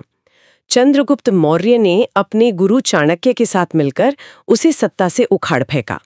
ये कोई छोटी मोटी बगावत नहीं थी, ये एक पूरे राजवंश का तख्ता पलट था, और यहीं से भारत के पहले साम्राज्य का उदय हुआ। यूनानी लेखकों ने भी चंद्रगुप्त का जिक्र किया है, पर किसी और नाम से, है ना? हाँ, वो उन्हें सेंड्रोकोट्स बुलाते थे। सालों तक किसी को पता नहीं था कि ये सेंड्रोकोट्स कौन है। फिर 18वीं सदी के अंत में सर विलियम जोन्स ने यह पहेली सुलझाई और साबित किया कि सेंड्रोकोट्स ही चंद्रगुप्त मौर्य हैं। इसके बाद ही भारतीय और यूनानी इतिहास की कड़ियां जुड़ पाईं। और इन्हीं यूनानियों से चंद्रगुप्त का सबसे बड़ा मुकाबला भी हुआ। सिकंदर तो वापस चला गया था, लेकिन उसका सेनापति सेल्यूकस निकेटर यहीं था। बिल्कुल। 305 ईसा पूर्व के आसपास दोनों के बीच एक बड़ी लड़ाई हुई, जिसके बाद एक संधि हुई, और ये संधि चंद्रगुप्त के लिए एक बहुत बड़ी कूटनीतिक जीत थी। सेल्यूकस ने 4 बहुत अहम इलाके मौर्यों को सौंप दिए। आज के हिसाब से देखें तो अफगानिस्तान और बलूचिस्तान का एक बड़ा हिस्सा, काबुल, कंधार, हेरात, ये सब मौर्य साम्राज्य का हिस्सा बन गए। मतलब साम्राज्य की सीमाएं भारत के बाहर तक पहुंच गईं, और इस डील में एक शादी भी शामिल थी। सेल्यूकस ने अपनी बेटी की शादी भी चंद्रगुप्त से कर दी। ये सिर्फ एक वैवाहिक संबंध नहीं था, ये 2 ताकतों के बीच शांति और सम्मान का प्रतीक था। बदले में चंद्रगुप्त ने सेल्यूकस को 500 हाथी तोहफे में दिए। उस जमाने में हाथी एक तरह से लड़ाकू टैंक माने जाते थे, तो ये एक बहुत बड़ा तोहफा था। चंद्रगुप्त और अशोक जैसे 2 महान शासकों के बीच में बिंदुसार का नाम अक्सर दब सा जाता है। क्या वो वाकई बस एक प्लेस होल्डर थे, या उनकी भी कोई अपनी अलग पहचान थी? ये बहुत अच्छा सवाल है। बिंदुसार को अक्सर भुला दिया जाता है, लेकिन वो एक काबिल शासक थे। यूनानियों ने उन्हें अमृतघात की उपाधि दी, जिसका मतलब है दुश्मनों का नाश करने वाला। जाहिर है ये उपाधि उन्हें यूं ही नहीं मिली होगी। उन्होंने चंद्रगुप्त से मिले साम्राज्य को न सिर्फ संभाले रखा, बल्कि उसे और मजबूत किया। उनके बारे में एक किस्सा भी बहुत मशहूर है। हाँ, और वो उनके व्यक्तित्व की एक दिलचस्प झलक देता है।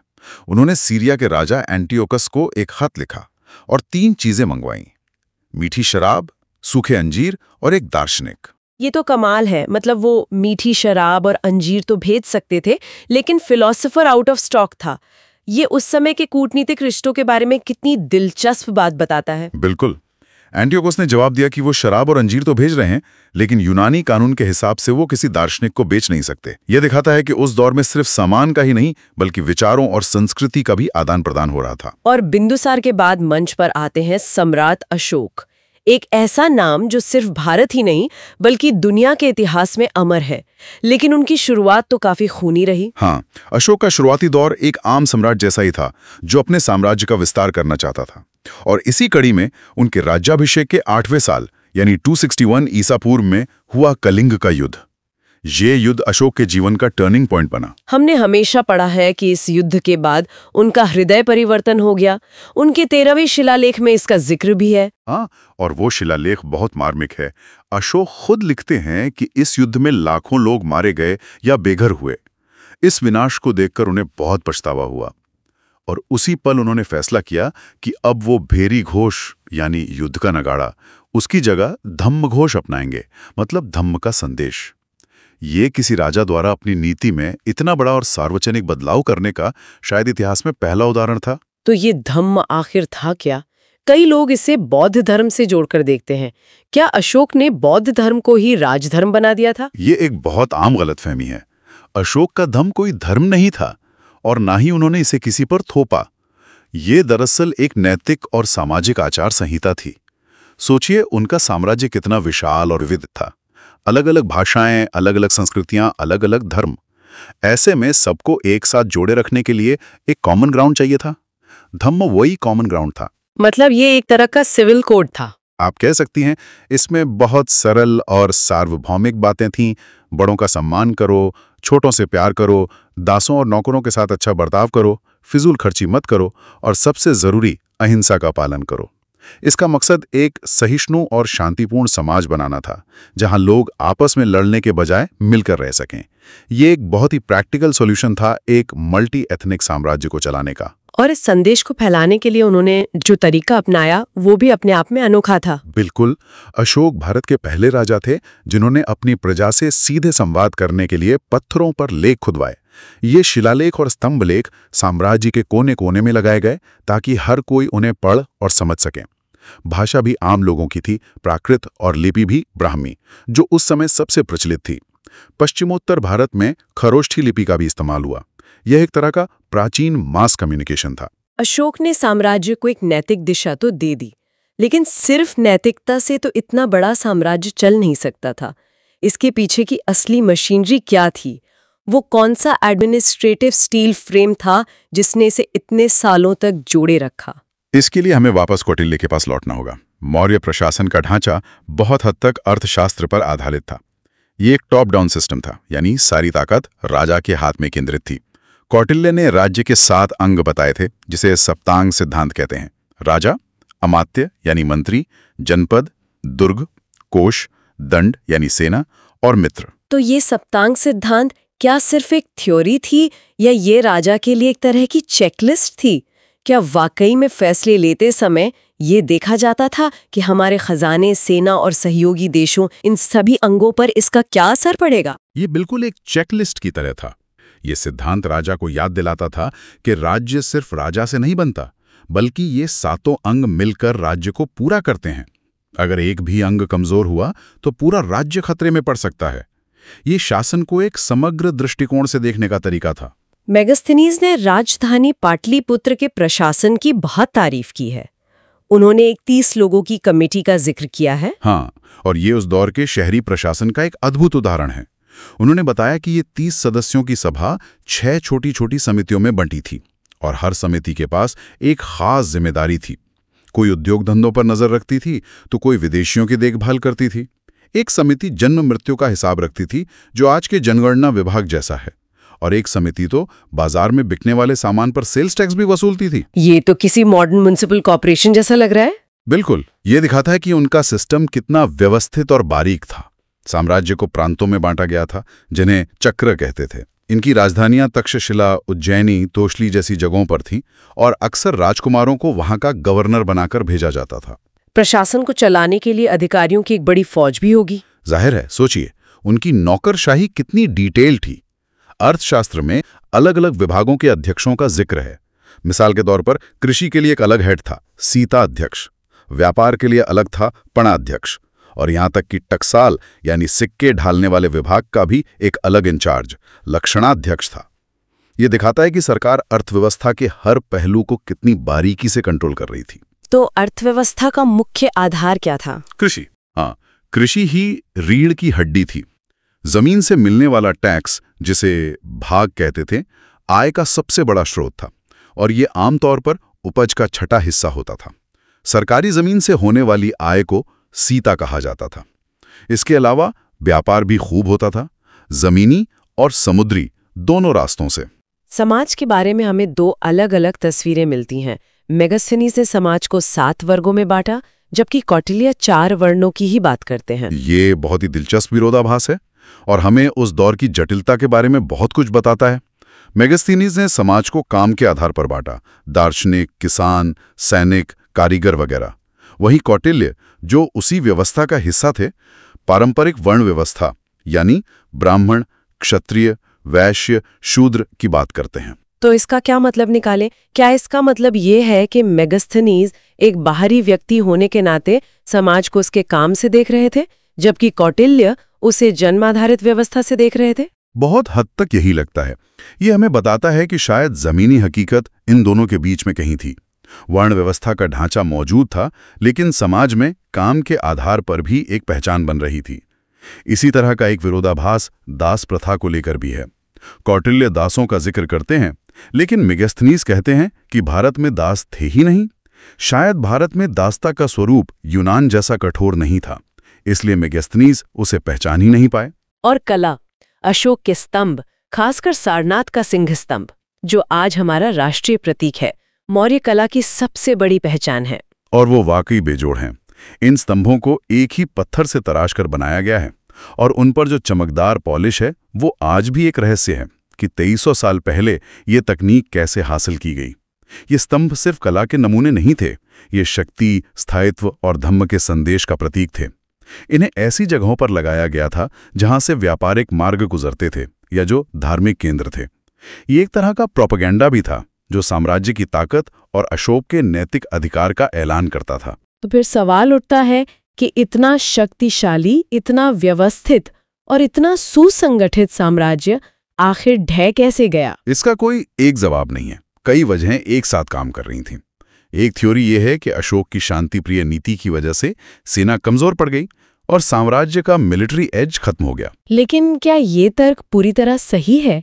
क्या अशोक ने सेना को पूरी तरह खत्म कर दिया था, या ये सिर्फ बाद के इतिहासकारों का एक तरीका था इतने महान राजा के साम्राज्य के पतन को समझाने का? ये एक वाजिब सवाल है।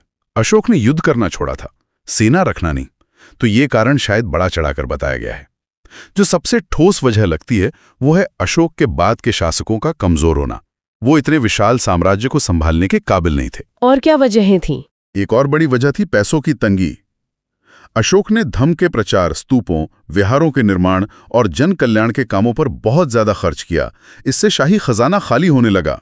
सोचिए, एक तरफ कमजोर राजा, दूसरी तरफ खाली तिजोरी। इसके अलावा दूर दराज के प्रांतों में स्थानीय गवर्नर मनमानी करने लगे थे, जिससे जनता में असंतोष बढ़ रहा था। ये सारी चीजें एक साथ हुई और साम्राज्य अंदर से खोखला होने लगा। और फिर आखिरी कील उनके अपने ही सेनापति ने ठोकी। बिल्कुल।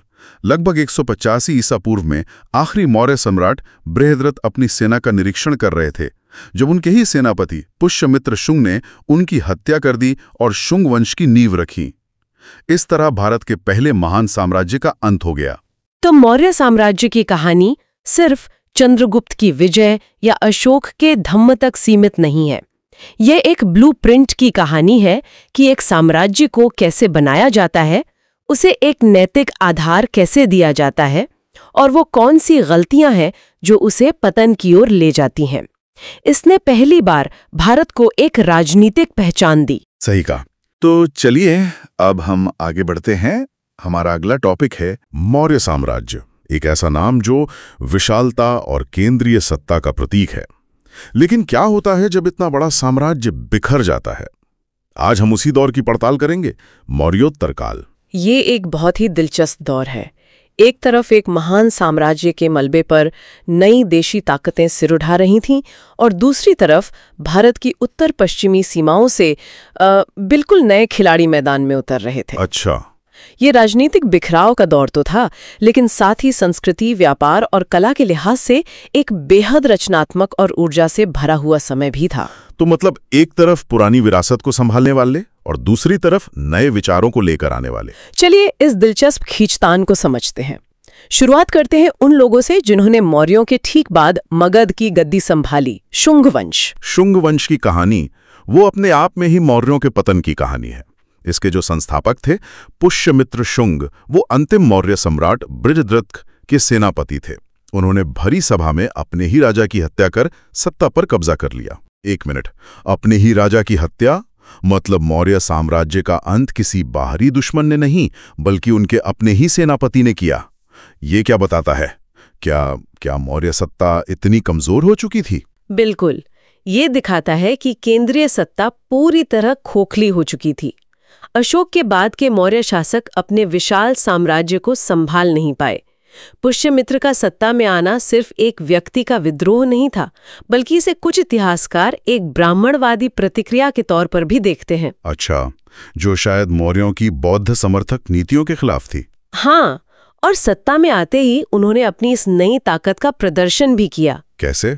उसका तरीका बहुत प्रतीकात्मक था। पुष्यमित्र ने 2 अश्वमेध यज्ञ किए। ये सिर्फ एक धार्मिक अनुष्ठान नहीं था। मैं यही पूछने वाला था, अश्वमेध यज्ञ का असल मतलब क्या था? इसका कोई राजनीतिक संदेश भी था? ये एक बहुत बड़ा राजनीतिक ऐलान था। इस यज्ञ में एक घोड़े को खुला छोड़ दिया जाता था और वो जिन जिन इलाकों से बिना रोक टोक के गुजरता था, वे सब उस राजा के अधीन मान लिए जाते थे। मौर्यों के बाद पुष्यमित्र शुंग ये ऐलान कर रहा था कि मगध में एक नया चक्रवर्ती सम्राट आ गया है। और इसी दौर में एक बहुत बड़ा नाम भी उनसे जुड़ा है, पतंजलि। क्या यही पतंजलि हैं जिन्हें हम योग के लिए जानते हैं? हाँ, महावैयाकरण पतंजलि वो पुष्यमित्र के पुरोहित थे और उन्होंने ही ये यज्ञ संपन्न करवाए थे। लेकिन उनका सबसे बड़ा योगदान है महाभाष्य नाम का ग्रंथ। और ये कनेक्शन बहुत जरूरी है। यूपीएससी ने इस पर पहले भी सवाल पूछा है, इसे दिमाग में बिठा लें। पुष्यमित्र शुंग और पतंजलि का संबंध सीधे सीधे प्रारंभिक और मुख्य दोनों परीक्षाओं के लिए महत्वपूर्ण है। तो शुंग सिर्फ योद्धा ही नहीं थे, उनके दौर में साहित्य और संस्कृति को भी जगह मिली। मैंने सुना है कालिदास के एक नाटक का हीरो भी कोई शुंग राजकुमार ही था। सही सुना है आपने। कालिदास का प्रसिद्ध नाटक मालविकाग्निमित्रम पुष्यमित्र के बेटे अग्निमित्र की कहानी है। इसी तरह एक और शुंग शासक थे भागभद्र, जिनके दरबार में एक यूनानी राजदूत हेलियोडोरस आया था। एक यूनानी राजदूत भारत आकर विष्णु भक्त बन रहा है। ये उस दौर के खुलेपन और सांस्कृतिक लेनदेन का एक बेहतरीन उदाहरण है। हाँ, शुंगों के बाद कर्ण वंश आया, जो बहुत ही कम समय तक चला। ये दोनों राजवंश हमें ये दिखाते हैं कि अब मगध वो भारत की राजनीति का केंद्र नहीं रह गया था। असली शक्ति केंद्र अब कहीं और बन रहे थे। कहाँ पर? एक दक्कन में और दूसरा उत्तर पश्चिम में। तो चलिए पहले दक्कन की ओर चलते हैं। यहाँ कौन सी बड़ी शक्ति उभर रही थी? सातवाहन वंश। इन्होंने लगभग 300 सालों तक दक्कन और मध्य भारत के एक बड़े हिस्से पर राज किया। इनकी राजधानी प्रतिष्ठान थी, जिसे आज हम महाराष्ट्र में पैठन के नाम से जानते हैं। सातवाहनों के बारे में सबसे दिलचस्प बात क्या है? उनकी कई बातें दिलचस्प हैं, जैसे उनके एक शासक हाल खुद एक महान कवि थे। उन्होंने प्राकृत भाषा में गाथा सप्तशती लिखी। लेकिन उनके सबसे महान शासक थे गौतमी पुत्र शातकर्णी। उन्होंने विदेशी शक आक्रांताओं को हराया और अपने वंश की खोई हुई प्रतिष्ठा वापस दिलाई। एक अभिलेख में उन्हें एकमात्र ब्राह्मण कहा गया है। इसमें सबसे दिलचस्प बात यह है कि उनके नाम के आगे उनकी मां का नाम लगा है, गौतमी पुत्र। क्या ये दिखाता है कि सातवाहन समाज में महिलाओं का स्थान बहुत ऊंचा था? ये एक जटिल सवाल है। शासक अपने नाम के आगे मां का नाम जरूर लगाते थे, जो मातृपक्ष के महत्व को दिखाता है। लेकिन राज सिंहासन का उत्तराधिकार पितृसत्तात्मक ही था, मतलब राजा का बेटा ही राजा बनता था। अच्छा, और मैंने सुना है कि उनके सिक्के भी कुछ खास थे। कुछ सिक्कों पर तो जहाज बने हुए हैं। हाँ, यज्ञश्री शातकर्णी जैसे शासकों के सिक्कों पर जहाज के चित्र मिलते हैं। ये उनके समुद्री व्यापार और नौसैनिक शक्ति का स्पष्ट प्रमाण है। लेकिन सिक्कों की बात करें तो उनकी सबसे अनोखी देन है सीसे और पोटीन के सिक्के। सीसे के सिक्के? ये तो बहुत अजीब है। आमतौर पर सिक्के सोने, चांदी या तांबे के होते थे। सीसे के क्यों? इसका एक कारण ये हो सकता है कि दक्कन के पठार में सीसा आसानी से उपलब्ध था। लेकिन ये बहुत महत्वपूर्ण बिंदु है। किस लिहाज से? सातवाहनों ने एक और प्रथा शुरू की, जिसका आगे चलकर बहुत गहरा असर हुआ, भूमि अनुदान की प्रथा। उन्होंने ब्राह्मणों और बौद्ध भिक्षुओं को कर मुक्त जमीनें दान में देना शुरू किया। यह तथ्य प्रारंभिक परीक्षा के लिए अति आवश्यक है। इसे तुरंत याद कर लिया जाए। सातवाहनों द्वारा जारी किए गए सीसे के सिक्के और भूमि अनुदान की प्रथा प्रतियोगी परीक्षाओं में बार बार पूछी जाती है। तो एक तरफ दक्कन में सातवाहन अपनी एक अलग दुनिया बना रहे थे, लेकिन जैसा आपने कहा, असली उथल पुथल तो भारत की उत्तर पश्चिमी सीमाओं पर मची हुई थी। वहां क्या हो रहा था? वहां एक के बाद एक नए समूह आ रहे थे। ये सिर्फ आक्रमणकारी नहीं थे, ये अपने साथ नई भाषा, नई कला और नए विचार लेकर आ रहे थे। इस कड़ी में सबसे पहले थे हिंद यवन, यानी इंडो ग्रीक्स। ये सिकंदर के साथ आए यूनानियों के वंशज थे। बिल्कुल, ये उन यूनानियों के वंशज थे जो सिकंदर के बाद बैक्ट्रिया, मतलब आज के उत्तरी अफगानिस्तान में बस गए थे। इनमें सबसे प्रसिद्ध राजा हुआ मिनेंडर, जिसे बौद्ध साहित्य में मिलिंद कहा गया है। अरे, इनका नाम तो मैंने मिलिंद पन्हो ग्रंथ के संदर्भ में सुना है। ये तो बहुत ही अद्भुत कहानी है। एक यूनानी राजा भारत आकर एक बौद्ध भिक्षु से जीवन के अर्थ पर बहस कर रहा है। हाँ, ये उस दौर की बौद्धिक जीवंतता को दिखाता है। मिलिंद पन्हो यानी मिलिंद के प्रश्न। इस ग्रंथ में राजा मिलिंद और बौद्ध भिक्षु नागसेन के बीच हुए गहरे दार्शनिक संवाद का ब्यौरा है। लेकिन इन हिंद यवनों का भारत पर सिर्फ दार्शनिक प्रभाव ही पड़ा या कुछ और भी? उनका प्रभाव बहुत गहरा और स्थायी था। उन्होंने भारत को 3 बड़ी चीजें दी। पहली, एक व्यवस्थित मुद्रा प्रणाली। भारत में पहली बार राजा के नाम और उसकी शक्ल वाले सिक्के इन्होंने ही जारी किए। 1 मिनट, इससे क्या फर्क पड़ता है? सिक्के तो पहले भी होते थे, उन पर राजा की शक्ल बनाने की क्या जरूरत थी? बहुत अच्छा सवाल है। ये सिर्फ दिखावा नहीं था, मतलब ये सत्ता की गारंटी थी। जब आप सिक्के पर राजा का चेहरा देखते हैं तो ये उस राज्य की तरफ से उसकी शुद्धता और वजन की गारंटी होती है। इसने व्यापार को बहुत आसान और विश्वसनीय बना दिया। और हाँ, भारत में सबसे पहले सोने के सिक्के चलाने का श्रेय भी हिंद यवनों को ही जाता है। और दूसरी देन थी कला, खास तौर पर गांधार कला। इस शैली में बुद्ध की मूर्तियां तो बनी, लेकिन उनके चेहरे मोहरे पर यूनानी रोमन प्रभाव साफ दिखाई देता है। और तीसरी देन थी ज्योतिष और खगोल विज्ञान। यह सिद्धांत मुख्य परीक्षा के लिए एक उच्च उत्पादन विषय है। इसे अपने नोट्स में जरूर शामिल करें। भारतीय संस्कृति पर यूनानी प्रभाव और उसके विभिन्न आयामों का विश्लेषण अक्सर पूछा जाता है। हिंद यवनों के बाद कौन आया? उनके बाद मध्य एशिया से शकों की कई शाखाएं आईं। इनमें से एक शासक को 57 ईसा पूर्व में उज्जैन के एक स्थानीय राजा ने हरा दिया। कहते हैं कि इसी जीत की खुशी में उस राजा ने विक्रमादित्य की उपाधि ली और एक नया कैलेंडर शुरू किया, जिसे आज हम विक्रम संवत कहते हैं। अच्छा, शकों के बाद पहलवाएं, और फिर इस दौर की सबसे बड़ी और सबसे प्रभावशाली शक्ति कुषाण। इनका नाम सुनते ही सम्राट कनिष्क और सिल्क रूट की याद आती है। ये कहां से आए थे? कुषाण मूल रूप से चीन के उत्तर पश्चिम में रहने वाले यूची कबीले की एक शाखा थे। वे मध्य एशिया से होते हुए भारत पहुंचे। और फिर आए कनिष्क। 78 ईस्वी में उनका राज्यारोहण भारतीय इतिहास का एक मील का पत्थर क्यों माना जाता है? क्योंकि इसी साल से शक संवत की शुरुआत हुई, जिसे आज भारत सरकार अपने आधिकारिक कैलेंडर के रूप में इस्तेमाल करती है। और दिलचस्प बात यह है कि शक संवत की शुरुआत एक कुषाण राजा ने की थी, शक राजा ने नहीं। हाँ, ये तो है। कनिष्क का साम्राज्य कितना बड़ा था?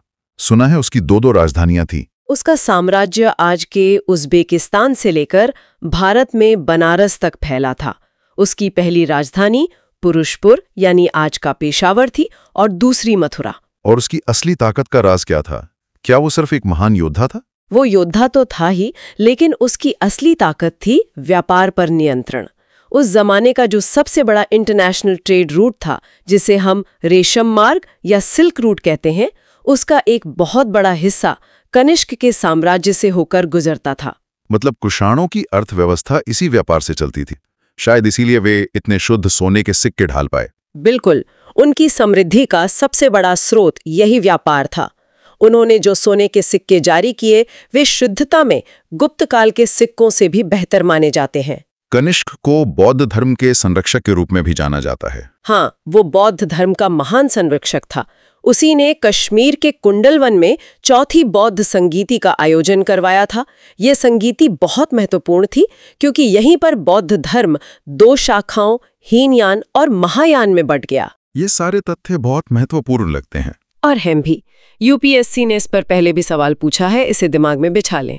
कनिष्क, शक संवत, चौथी बौद्ध संगीति और रेशम मार्ग, ये सभी तथ्य सिविल सेवा परीक्षा के दृष्टिकोण से अत्यंत महत्वपूर्ण हैं। तो अगर हम पूरे मौर्योत्तर काल को एक साथ देखें, देशी राजवंश और विदेशी शासक, तो अर्थव्यवस्था और समाज की कैसी तस्वीर उभरती है? क्या ये एक अमीर दौर था? आर्थिक नजरिए से ये प्राचीन भारत के सबसे समृद्ध दौरों में से एक था। व्यापार, खासकर रोम के साथ, अपने चरम पर था। भारत से मसाले, मलमल, रेशम, कीमती पत्थर जैसी चीजें रोम जाती थीं। और बदले में रोम से क्या आता था? सोना, भारी मात्रा में सोना। ये व्यापार भारत के पक्ष में इतना ज्यादा था कि एक रोमन इतिहासकार प्लिनी ने अपनी किताब में दुख जताया कि रोम का सारा सोना भारत के साथ व्यापार में लुटाया जा रहा है। कमाल है। और समाज में क्या हो रहा था? इतने सारे विदेशी समूह भारत आकर बस रहे थे। क्या इससे कोई टकराव पैदा नहीं हुआ? टकराव के बजाय यहाँ हमें आत्मसातीकरण यानी एसिमिलेशन की एक अद्भुत प्रक्रिया दिखती है। ये सभी विदेशी समूह धीरे धीरे भारतीय समाज और धर्मों का हिस्सा बन गए। वे यहीं की संस्कृति में पूरी तरह घुल मिल गए। और इसी दौर में कला की भी 3 अलग-अलग शैलियां विकसित हुई हैं ना? गांधार, मथुरा और अमरावती शैली तीनों ही अपने आप में अनूठी थीं। उत्तर पश्चिम में गांधार शैली, मथुरा में पूरी तरह से स्वदेशी मथुरा शैली और दक्षिण में सातवाहनों के संरक्षण में अमरावती शैली। अगर मैं सिक्कों की बात करूं तो एक बार उसे संक्षेप में बताएंगे, वो मिलाना थोड़ा मुश्किल हो जाता है। हाँ, ये अक्सर पूछा जाता है। देखिए, हिंद यावनों ने भारत में पहले सोने के सिक्के जारी किए, कुषाणों ने सबसे शुद्ध सोने के सिक्के जारी किए और सातवाहनों ने सीसे के सिक्के। ये तथ्य प्रारंभिक परीक्षा के लिए अति आवश्यक है, इसे तुरंत याद कर लिया जाए। ये जानकारी अक्सर सुमेलित करें वाले प्रश्नों में आती है। तो मौर्यों के बाद का भारत राजनैतिक रूप से भले ही बिखरा हुआ था, लेकिन शायद ज्यादा रंगीन, ज्यादा गतिशील और दुनिया से ज्यादा जुड़ा हुआ था। आप इसे ऐसे कह सकते हैं, ये एक ऐसा चौराहा था जहां अलग अलग संस्कृतियां मिल रही थीं, टकरा रही थीं और एक दूसरे में घुलकर कुछ नया बना रही थीं। इसने आने वाली सदियों के लिए भारत के चरित्र को गढ़ा। ये हमें सोचने पर मजबूर करता है। हम अक्सर एक महान केंद्रीय साम्राज्य को ही ताकत और प्रगति का प्रतीक मानते हैं, लेकिन क्या असली रचनात्मकता और नए विचारों का जन्म तभी होता है जब सत्ता विकेंद्रीकृत हो और सीमाओं पर नए लोगों और नए विचारों की आवाजाही हो रही हो। तो चलिए अब हम आगे बढ़ते हैं। हमारा अगला टॉपिक है गुप्त काल। हाँ, जिसे भारत का स्वर्ण युग कहा जाता है। तो आज हमारी कोशिश यही समझने की होगी कि किसके क्या सच में ये दौर हर किसी के लिए सुनहरा था। बिल्कुल, ये सिर्फ राजाओं और उनकी जीतों के बारे में नहीं है, ये उस दौर की सोच, उसकी कला, विज्ञान और समाज के बारे में भी है। और वो कौन सी बातें थी जिन्होंने एक गुमनामी से निकले राजवंश को इतना महान बना दिया? गुप्त काल को समझने के लिए हमें उस माहौल को देखना होगा जिसमें वो उभरे।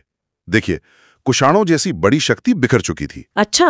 और उत्तर भारत एक तरह से छोटे छोटे राज्यों और कबीलों का एक पच्चीकारी जैसा बन गया था। हर कोई अपनी धाक जमाने की कोशिश में था। यानी एक तरह का पावर वैक्यूम था। और इसी उथल पुथल के बीच से गुप्त राजवंश सामने आता है। जी। लेकिन इनके बारे में एक बात मुझे हमेशा हैरान करती है, इनकी शुरुआत को लेकर कितना कंफ्यूजन है।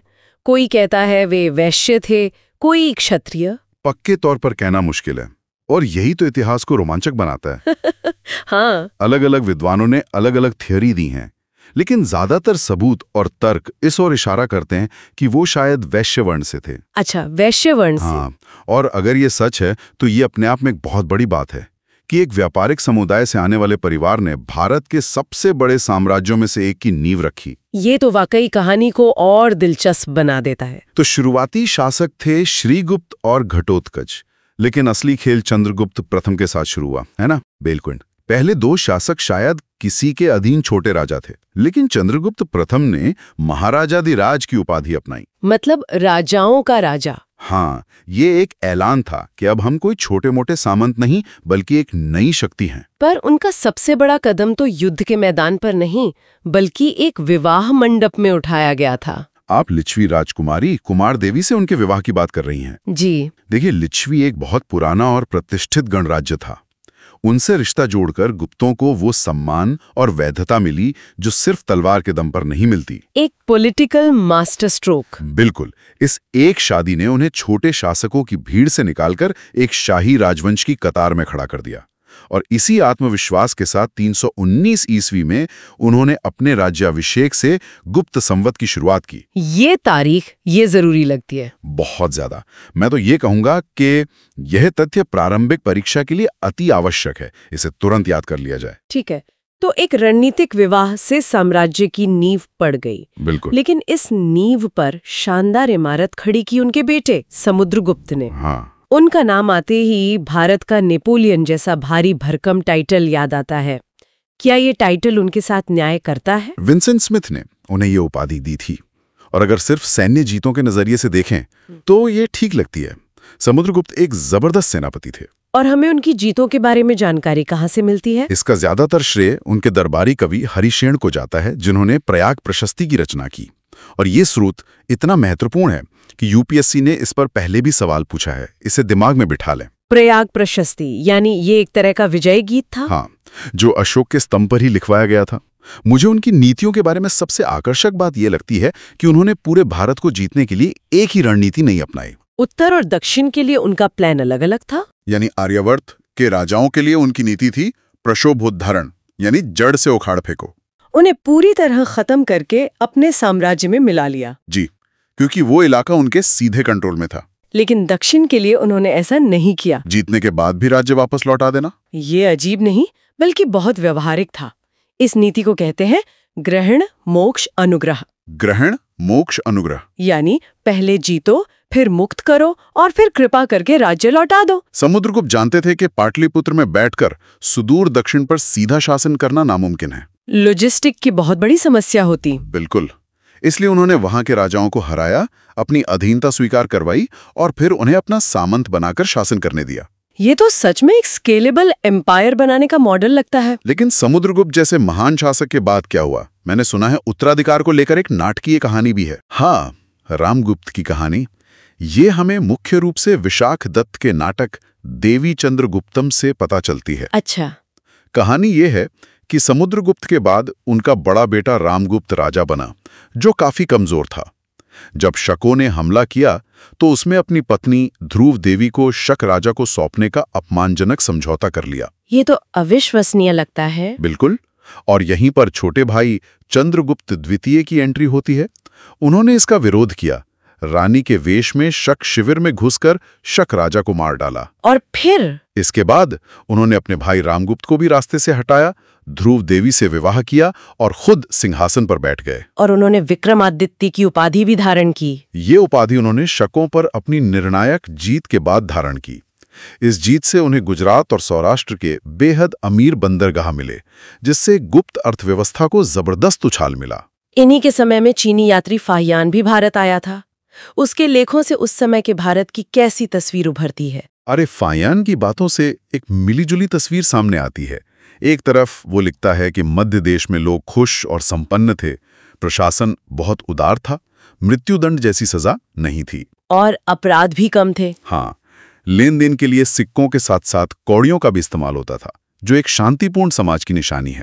लेकिन तस्वीर का दूसरा पहलू भी था, जैसा कि अक्सर होता है। हाँ, फाहियान ने चांडालों की दयनीय हालत का भी जिक्र किया है।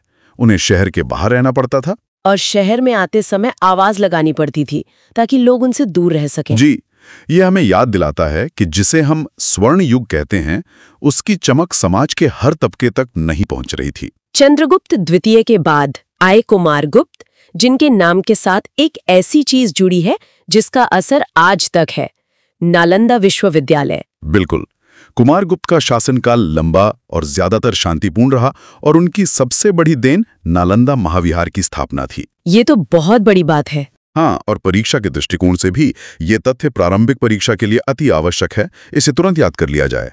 लेकिन कुमारगुप्त के शासन के अंत तक साम्राज्य पर खतरे के बादल मंडराने लगे थे। हाँ, पहले पुष्यमित्रों का विद्रोह हुआ, लेकिन असली और सबसे बड़ा खतरा मध्य एशिया से आया, हूणों का आक्रमण। और इस तूफान का सामना किया कुमारगुप्त के बेटे स्कंदगुप्त ने। जी, स्कंदगुप्त को अक्सर गुप्त वंश का अंतिम महान शासक कहा जाता है। उन्होंने हूणों को सफलतापूर्वक पीछे खदेड़ दिया, है ना? हाँ, और ये एक बहुत बड़ी उपलब्धि थी। हूण उस समय की सबसे खूंखार ताकतों में से एक थे। स्कंदगुप्त ने उन्हें भारत में घुसने से रोका। हमें उनके भीतरी स्तंभ लेख से इस भयानक युद्ध का पता चलता है। स्कंदगुप्त की भूमिका पर तो सवाल बनते होंगे। जरूर, यूपीएससी ने हूण आक्रमण और स्कंदगुप्त की भूमिका पर सवाल पूछा है। इसे दिमाग में बिठा लें। लेकिन इन लगातार युद्धों की कीमत बहुत भारी थी। तो पतन की शुरुआत यहीं से हुई। ये एक बड़ा कारण था। हूणों के हमलों ने साम्राज्य के खजाने और सेना को बुरी तरह कमजोर कर दिया। इसके साथ ही स्कंदगुप्त के बाद के शासक उतने योग्य नहीं थे और प्रांतीय शासक स्वतंत्र होने लगे। बिल्कुल, जो साम्राज्य कभी एक मजबूत केंद्र से चलता था, वो अब टुकड़ों में बिखरने लगा। पतन के दौर का एक और महत्वपूर्ण साक्ष्य मिलता है ना? हाँ, भानुगुप्त का एरण अभिलेख, जो 510 ईस्वी का है। इसमें भारत में सती प्रथा का पहला अभिलेखीय साक्ष्य मिलता है। और ये भी याद रखने लायक है। मैं कहूंगा ये तथ्य प्रारंभिक परीक्षा के लिए अति आवश्यक है।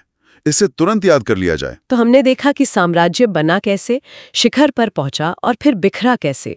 लेकिन जो बात इसे स्वर्ण युग बनाती है वो सिर्फ राजनीति नहीं है, वो है उस दौर की कला, साहित्य और विज्ञान। एकदम सही। अगर गुप्त काल को सिर्फ राजाओं के लिहाज से देखेंगे तो हम उसकी आत्मा को नहीं समझ पाएंगे। ये वो समय था जब कालिदास अभिज्ञान शाकुंतलम जैसा नाटक लिख रहे थे, जो आज भी दुनिया के महानतम साहित्य में गिरा जाता है। और विष्णु शर्मा की पंचतंत्र की कहानियां, ये संस्कृत साहित्य का क्लासिकल दौर था। और विज्ञान के क्षेत्र में जो हो रहा था वो तो किसी चमत्कार से कम नहीं था। चमत्कार ही कह सकते हैं। सोचिए, आर्यभट्ट बता रहे हैं कि पृथ्वी गोल है और अपनी धुरी पर घूमती है।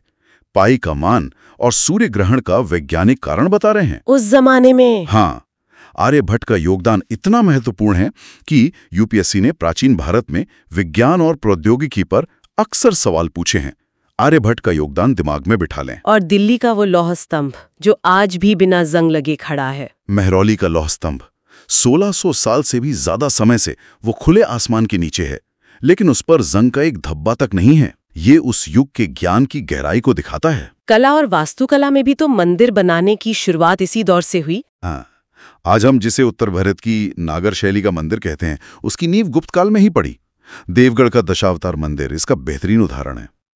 और मूर्तिकला में सारनाथ शैली विकसित हुई, और अजंता बाग की गुफाओं के चित्र, वे तो उस समय से परे हैं। गुप्तकालीन कला और स्थापत्य, ये अपने आप में एक बड़ा विषय है। बहुत बड़ा। असल में ये सिद्धांत तो मुख्य परीक्षा के लिए एक उच्च उत्पादन विषय है। इसे अपने नोट्स में जरूर शामिल करें। तो ये सब देखकर लगता है कि स्वर्ण युग का खिताब काफी हद तक सही है, कम से कम संस्कृति और ज्ञान के क्षेत्र में तो निश्चित रूप से। बिल्कुल। और एक और बात जो इस दौर को खास बनाती है वो है धार्मिक सहिष्णुता। गुप्त शासक खुद वैष्णव थे, लेकिन उन्होंने बौद्ध और जैन धर्म को भी पूरा संरक्षण दिया। तो जब हम सब कुछ समेट कर देखते हैं, एक विशाल साम्राज्य, आर्थिक समृद्धि, साहित्य और विज्ञान में अभूतपूर्व प्रगति और धार्मिक सहिष्णुता, ये सब मिलकर उस स्वर्ण युग की तस्वीर बनाते हैं। हाँ, लेकिन उस तस्वीर में फाहियान द्वारा बताए गए चांडालों की स्थिति जैसी सामाजिक सच्चाइयां भी शामिल हैं। कोई भी युग पूरी तरह से निखुट नहीं होता। सही बात है। गुप्त काल की महानता इस बात में है कि उन्होंने मानव प्रतिभा को फलने फूलने का एक ऐसा माहौल दिया जिसकी मिसाल मिलना मुश्किल है। ये एक बहुत जरूरी बात है। शायद किसी भी युग की महानता इस बात से नहीं मापी जानी चाहिए कि वहां कोई समस्या नहीं थी, बल्कि इस बात से कि उन समस्याओं के बावजूद इंसान ने क्या कुछ हासिल किया। बिल्कुल सही कहा आपने। गुप्त काल की कहानी हमें सोचने पर मजबूर करती है कि किसी समाज के स्वर्ण युग का असली पैमाना क्या है। क्या ये सिर्फ आर्थिक और सैन्य ताकत है, या फिर कला, विज्ञान और विचारों की आजादी में इसकी जड़ें ज्यादा गहरी होती हैं? अब हमारा अगला अध्याय है गुप्तोत्तर काल।